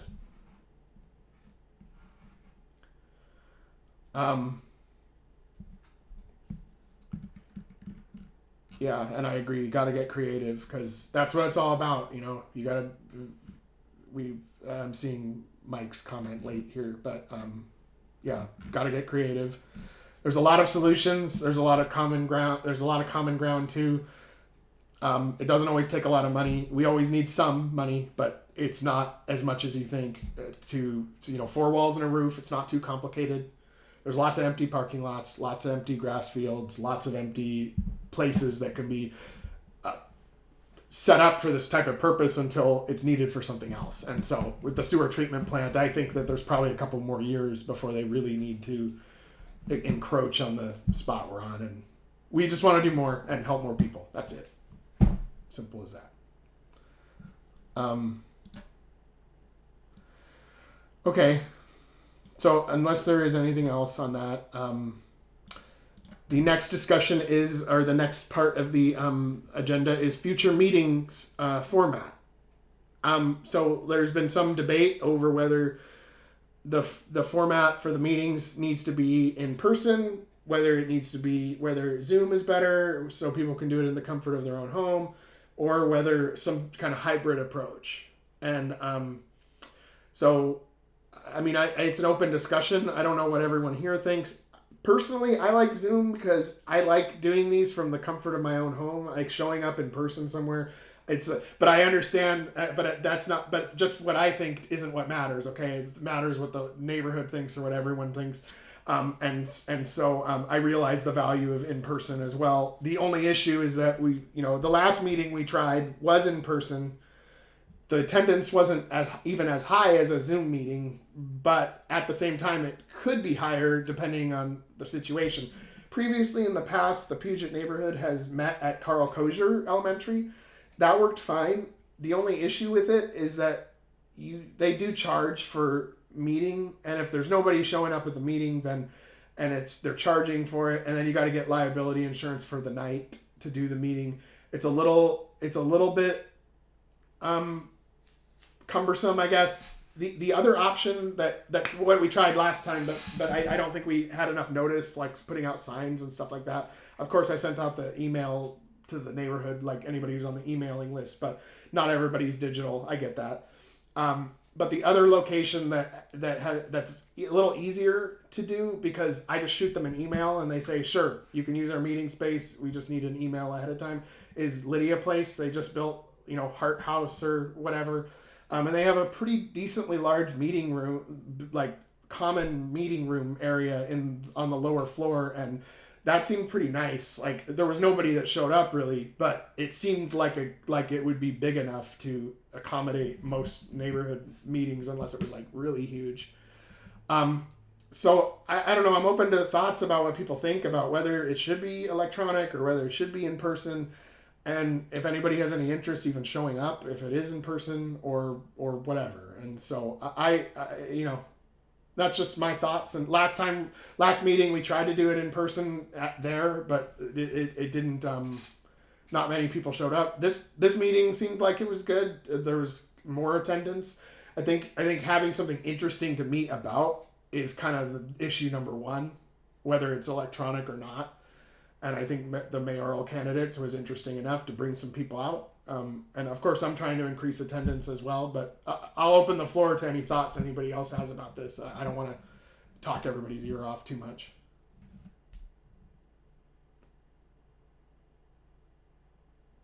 Before, when we used to have in-person meetings, we always had a half-hour social hour ahead of time, which we got to know each other better. And we had pizza. Which sounds good. I'm all for the pizza. It was donated by Papa Murphy's. Right. Yeah, I remember. I remember the one meeting that it was. I wasn't on the board at the time, but it was the meeting in which our village was potentially moving into the neighborhood, and it was like a really large meeting, and it ended up being kind of a. It was kind of exciting, but it was kind of, I don't want to say shit show, but it was kind of it was kind of funny, but it worked out okay. But I think that when there's something interesting happening, that's when people get activated. I'm okay with doing it in person. I do think that the Lydia Place makes more sense right now, because as far as not charging for it, and the meeting room seemed big enough, and I just shoot them an email. It's really easy. it was a little bit more annoying when I had to do Carl Kosher, the process for that. So and maybe there was some discussion of people didn't know where it was or how to get there or whatever, and time for us to put the signs up. So I mean, I don't know what the consensus is, whether we want to. I mean, do you personally feel like in person we should go back to doing in person? And if we do, would you end up showing up? And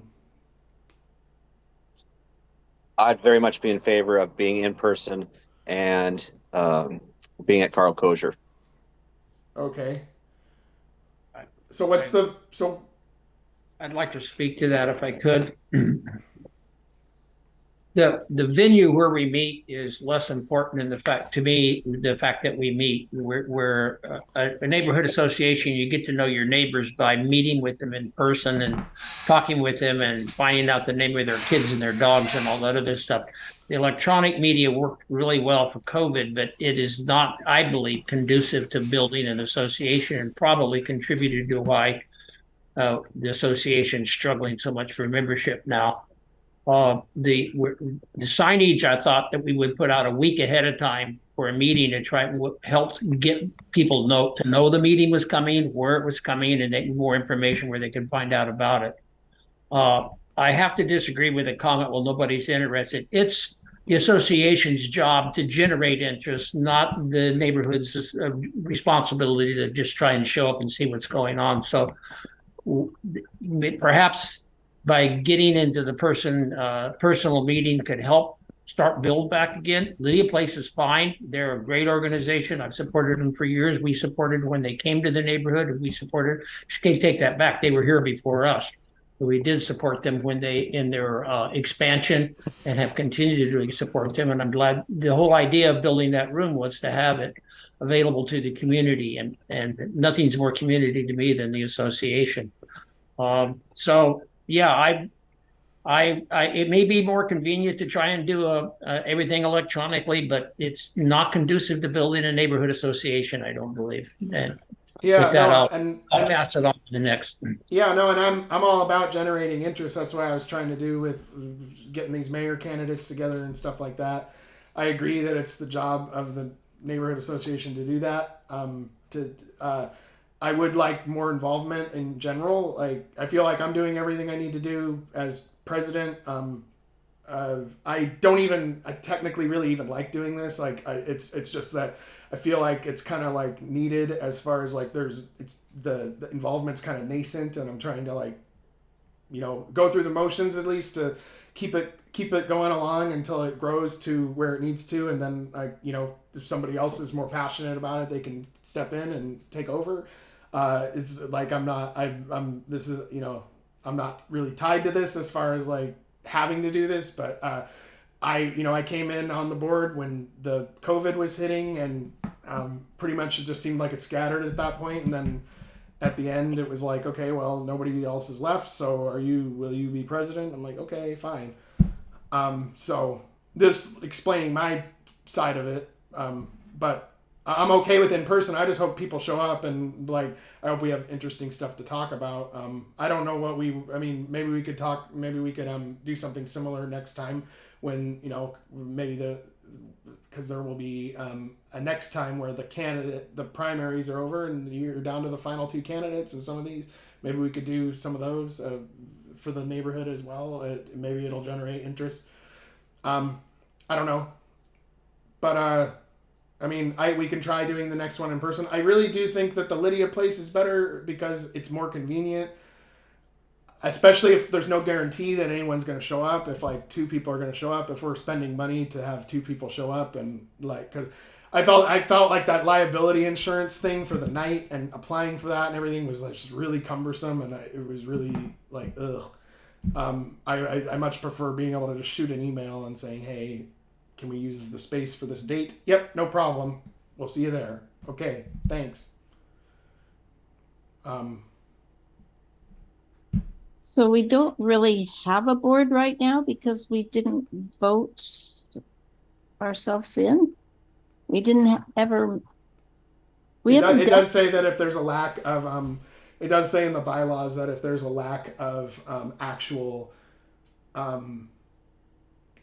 members present that board members can be appointed, and I'm guessing we just kind of let's have a board meeting of the four of us and re-vote ourselves. Okay, no, I mean that's basically where we're at right now. So anybody who wants to join the board of the Puget neighborhood, I encourage you to hop on if you really think you want to help with this. Anybody who's here.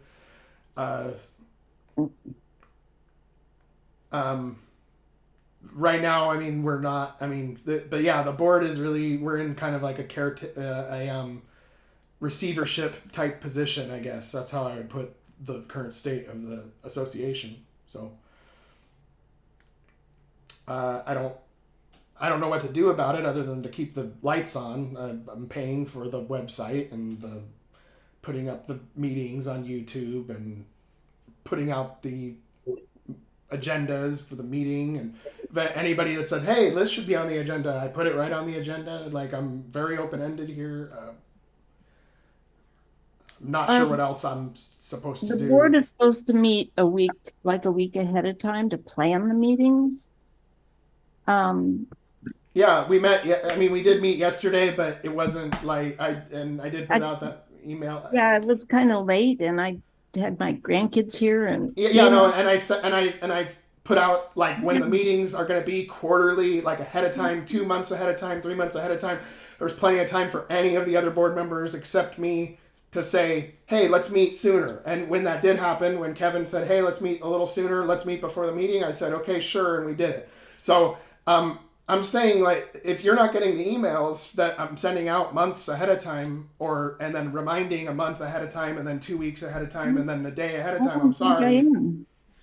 So, and if you are, then that's great. Let's meet a week ahead of time before the meetings. I have been, from my perspective, I have not actually gotten much communication at all from any of the board members, very much so. So that's where I'm coming from. And so I would be happy to meet a week before any of the meetings, and I'm putting out the meeting notices ahead of time so that you guys know when it is ahead of time, so it's not taking you off guard. And I've been consistently doing that. So yeah, it's not supposed to be all up to you. The board is supposed to be doing this, planning the meetings together. And that would be great if that was happening. I would love that. Yeah, so we need to get back into it. Of course, we usually never have a meeting in the summer because people are on vacations and you don't turn out. I mean, it's up to you guys. I'm totally in support of that 100%. In the absence of any communication or anything, I'm doing the best I can with nothing. You are doing the best you can, and I'm glad you're doing it. But we need to be doing our share, and yet I don't feel like we were even voted. I don't know how the procedure goes, but we used to always have a meeting where we appointed everybody. Everybody had to sign up, and then we had to vote over it. It wasn't just us that voted; it was the whole group, wasn't it? Steve, do you remember? Yes. The way it used to go for the many years I was involved with the association as a board member and as past president and MNAC and various, is that we would let's start with election of officers. We would announce a meeting within the parameters of the charter, way ahead of time, saying along the agenda is going to be the election of officers. People could stand up from the floor and say they want to be on the board. We could nominate people from the floor, but we would nominate a board. The board was voted on by the members present at that meeting. And then a board meeting was set for, I believe it was either 1 or 2 weeks right after that, where the board would come together, elect the various officers within the board, and schedule meetings for the rest of the year. So we knew when the meetings were going to be. And that was within 2 weeks of the election. And that was all put on the website. Then 1 week, actually oftentimes 2 weeks before a proposed meeting, the board would meet and set an agenda, make sure that the sign coordinator was ready to go to put out signs. We had people to do it. We put out signs 1 week in advance throughout the designated areas, and then we would hold a meeting where We got input from the members, and we would have people invited. Oftentimes it was candidates, or if there were issues in the neighborhood, which I'm sure there are, would be discussed. So what I'm trying to say is very soon after the first meeting of the year, we knew when, as an association, when we were going to meet, where we were going to meet. And the only thing we had to do is meet ahead of time and develop an agenda and get it out to people. So I don't, over COVID and everything else, it's morphed into something else. I'm sure everybody, other associations suffering from the same problems. But there's still a chance to get back into square one. I would say the first thing you guys need to do, or the board needs to do, is call a meeting. Probably in the fall would be a good time where we can elect board members, and I think that's something we need to do in person. And if people can stand up and run for the board or not, people can be nominated from the floor and get the best board we can together, and then from there move forward the way the charter tells us to. The bylaws are really clear about how things are supposed to work, and that's kind of slipped away. I'll be quiet. Yeah, no, I agree with you. It just seems like what the bylaws were set up for it was kind of a different situation than what has happened after COVID. And so I will say I went to a meeting with all the other neighborhood association presidents at the Flat Stick Pub, and they all expressed that they're kind of experiencing similar issues and stuff. And but I do agree with all that. I have no problem with that. I do. I think that we can do that, and we should do it in person if we're doing elections. I do think it should be ahead of time and everything like that too. I can say that anytime we've done a meeting, I have been putting it out ahead of time on the website. But I'm a digital guy. I know some people are really into that paper in-person thing. I'm on the other spectrum. I'm much more involved if I can be involved digitally, but that doesn't mean, just because that's my preference doesn't mean that that's what we'll do. And it doesn't mean that we couldn't do both.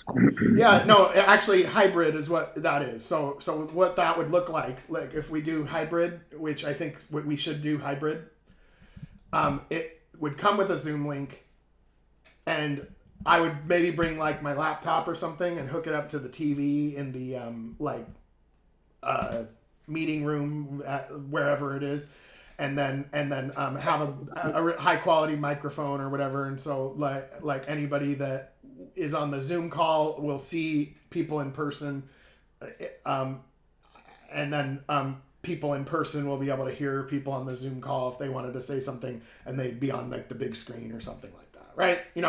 That's kind of what I envision as far as doing this in a hybrid fashion where anybody can. And of course, since I'm the president, I'll have to be in person, and even if I feel like Zoom only myself, but it'll be at least, and I think that will actually increase involvement, because there are a lot of people like me that prefer digital, and it's also not just about preference. There's also people who can make the meeting, but they can't make it in person for whatever reason because they have certain disabilities. Maybe they're in a wheelchair or something like that, and it's less convenient for them to physically show up somewhere in person and stuff like that. So I think, and a lot of meetings are being done that way these days, and so I think that's and I'm the computer guy, so I can actually set that up to work. And I think that's good discussion for the board to talk about whether you do hybrid. I would just say, you're going to have to find a place that has high-speed internet access. You can't broadcast in the blind. So, well, yeah, but I think that probably Hart House probably does. That's an assumption I'm not going to make. Yeah, no, and if it doesn't, then I can tether it to my cell phone or whatever. I mean, I'm not assuming either. I'm saying that there's a lot of options, and it's not a problem to technically pull off. I guess I'd put it like that. I've said my piece. Thanks. Okay. So the next thing, I guess, is so I guess the next time we'll do a meeting, we'll do it in person, and I'm thinking the Lydia place because it's convenient, easy, but the signage. I don't know who's going to put out the signs, but I'll just say for our next meeting, let's just try it in person again. I don't know if we want to do the social thing. Does the social thing start before 6:30 or 6 o'clock, or does it start at 6 o'clock or 6:30 or Social starts at 6 o'clock. what? The social starts at 6 o'clock, and then the meeting starts at 6:30. Okay, that's how it's typically been done. Okay, got it. Yeah. Okay, sounds good. So, and of course, I consider the social aspect part of the meeting too. You know, like it is valuable to do that as a neighborhood. I think even sometimes more valuable than the actual meeting. So I guess then, okay, so yeah, I guess I'll say let's do that, and then the board, let's meet. You know, the Kevin suggested meeting. Maybe let's meet next week to discuss future, like where we're trying to go as far as what's left of the board, where we want to go from here as a strategy, perhaps. Maybe we can meet next week or the week after that. I don't know. Just a thought. Terry, what are your thoughts on that? Could we do it maybe middle of September? I have a big wedding coming up. That's fine with me. I'm not in any rush, but that would be fine with me. Anyone else have a say on that? I think that'd be just fine. Okay, Sometime in September. sounds good. We'll do mid-September for that. Okay, so the last couple things here. We got MNAC representative discussion. What's going on with MNAC? MNAC, Mayor Fleetwood already discussed a little bit of the main topic that we had, which was the Bellingham Planning and Community Development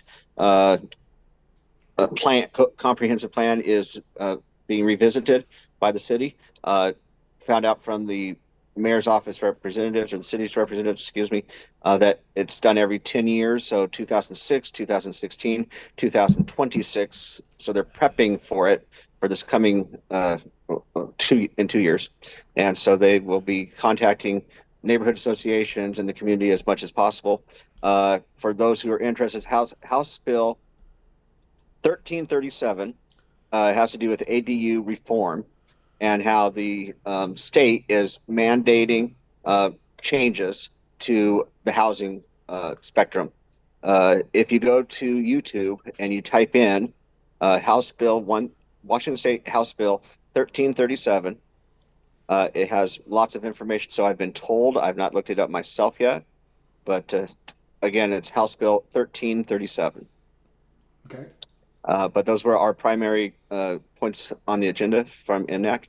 We also discussed what other neighborhoods are doing, which just a few examples. There's many community meals, ice cream socials.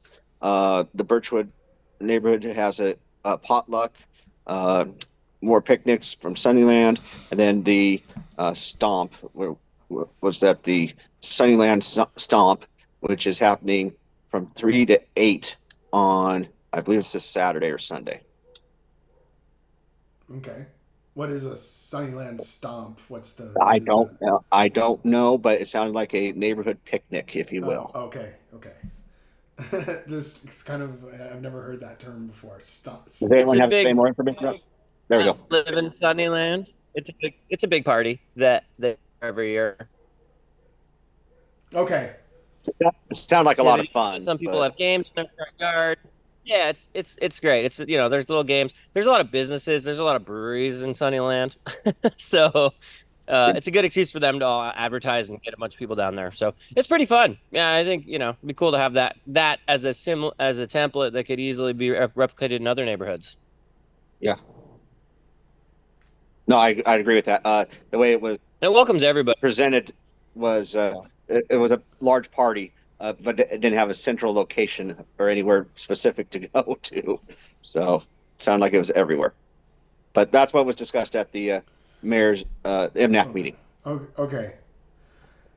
And then the second to last item tonight is the treasurer report. Yes, we have a checking account with 2,185.03. Okay. And other than that, there's been no activity for months. Yeah. Okay. I figured, but it just is good to, I guess, Yeah. double check. Yeah, and Steve, I'm hoping you'll come back to the board maybe. Is he still there? He's there, but he's muted. Oh, There he is. I hear what you say, but let's, you guys got to get a meeting together and see about getting a board. yes. Yeah, I agree. So yeah, there's got to be some people out there that would be interested. I don't know. I hope so. I guess we'll see. Okay. So the last thing that we have on the agenda tonight is public comment and open mic. So is there like anything that anybody here wants to say something about that wasn't covered or whatever? I have one thing. I would encourage the board, based on the topic that I presented to the mayoral candidates, to do a final follow-up on what's going on with University Ridge. I believe the permit was extended and now it's on hold. But way back, Rick Sepler, when he was in charge of the planning department, made the suggestion that one solution to it seems like every 3 or 4 years we have to fight the big fight about student housing going in there. And it was suggested by Rick Sepler that though it was not practical to change it to single family housing, since that whole area is multifamily, that consideration could be made to reduce the density amount so that multifamily could go in there. And I think most of the neighborhood people in that neighborhood are not against multifamily. They just don't want a 400 or 500. Yeah, because that's kind of a lot for that area. Build some multifamily units on, and so just reduce the density to allow that happen. I'm encouraging the board to draft a letter to the mayor's office and the planning to say, let's do this thing now. I was encouraging to hear Seth finally admit after 6 years, not on Seth, but 6 years from the city or 8 years on the city we've been fighting. Yeah, we made a mistake when we allowed all that to be developed single family when it was really multifamily zoning. Oops. Well, now it's time to fix the mistake, and the people who live there in houses don't need to suffer the consequences of the mistake the city made. And the property owner could still build multifamily, but now's the time to shut the door on another student housing project, or we'll be fighting the battle one more time. I agree. I can tell you that Morgan Bartlett did purchase the property from the Holly family. Yep, and now they're trying, and there's talk of them trying to sell it. But that's the only development that I know of on that front.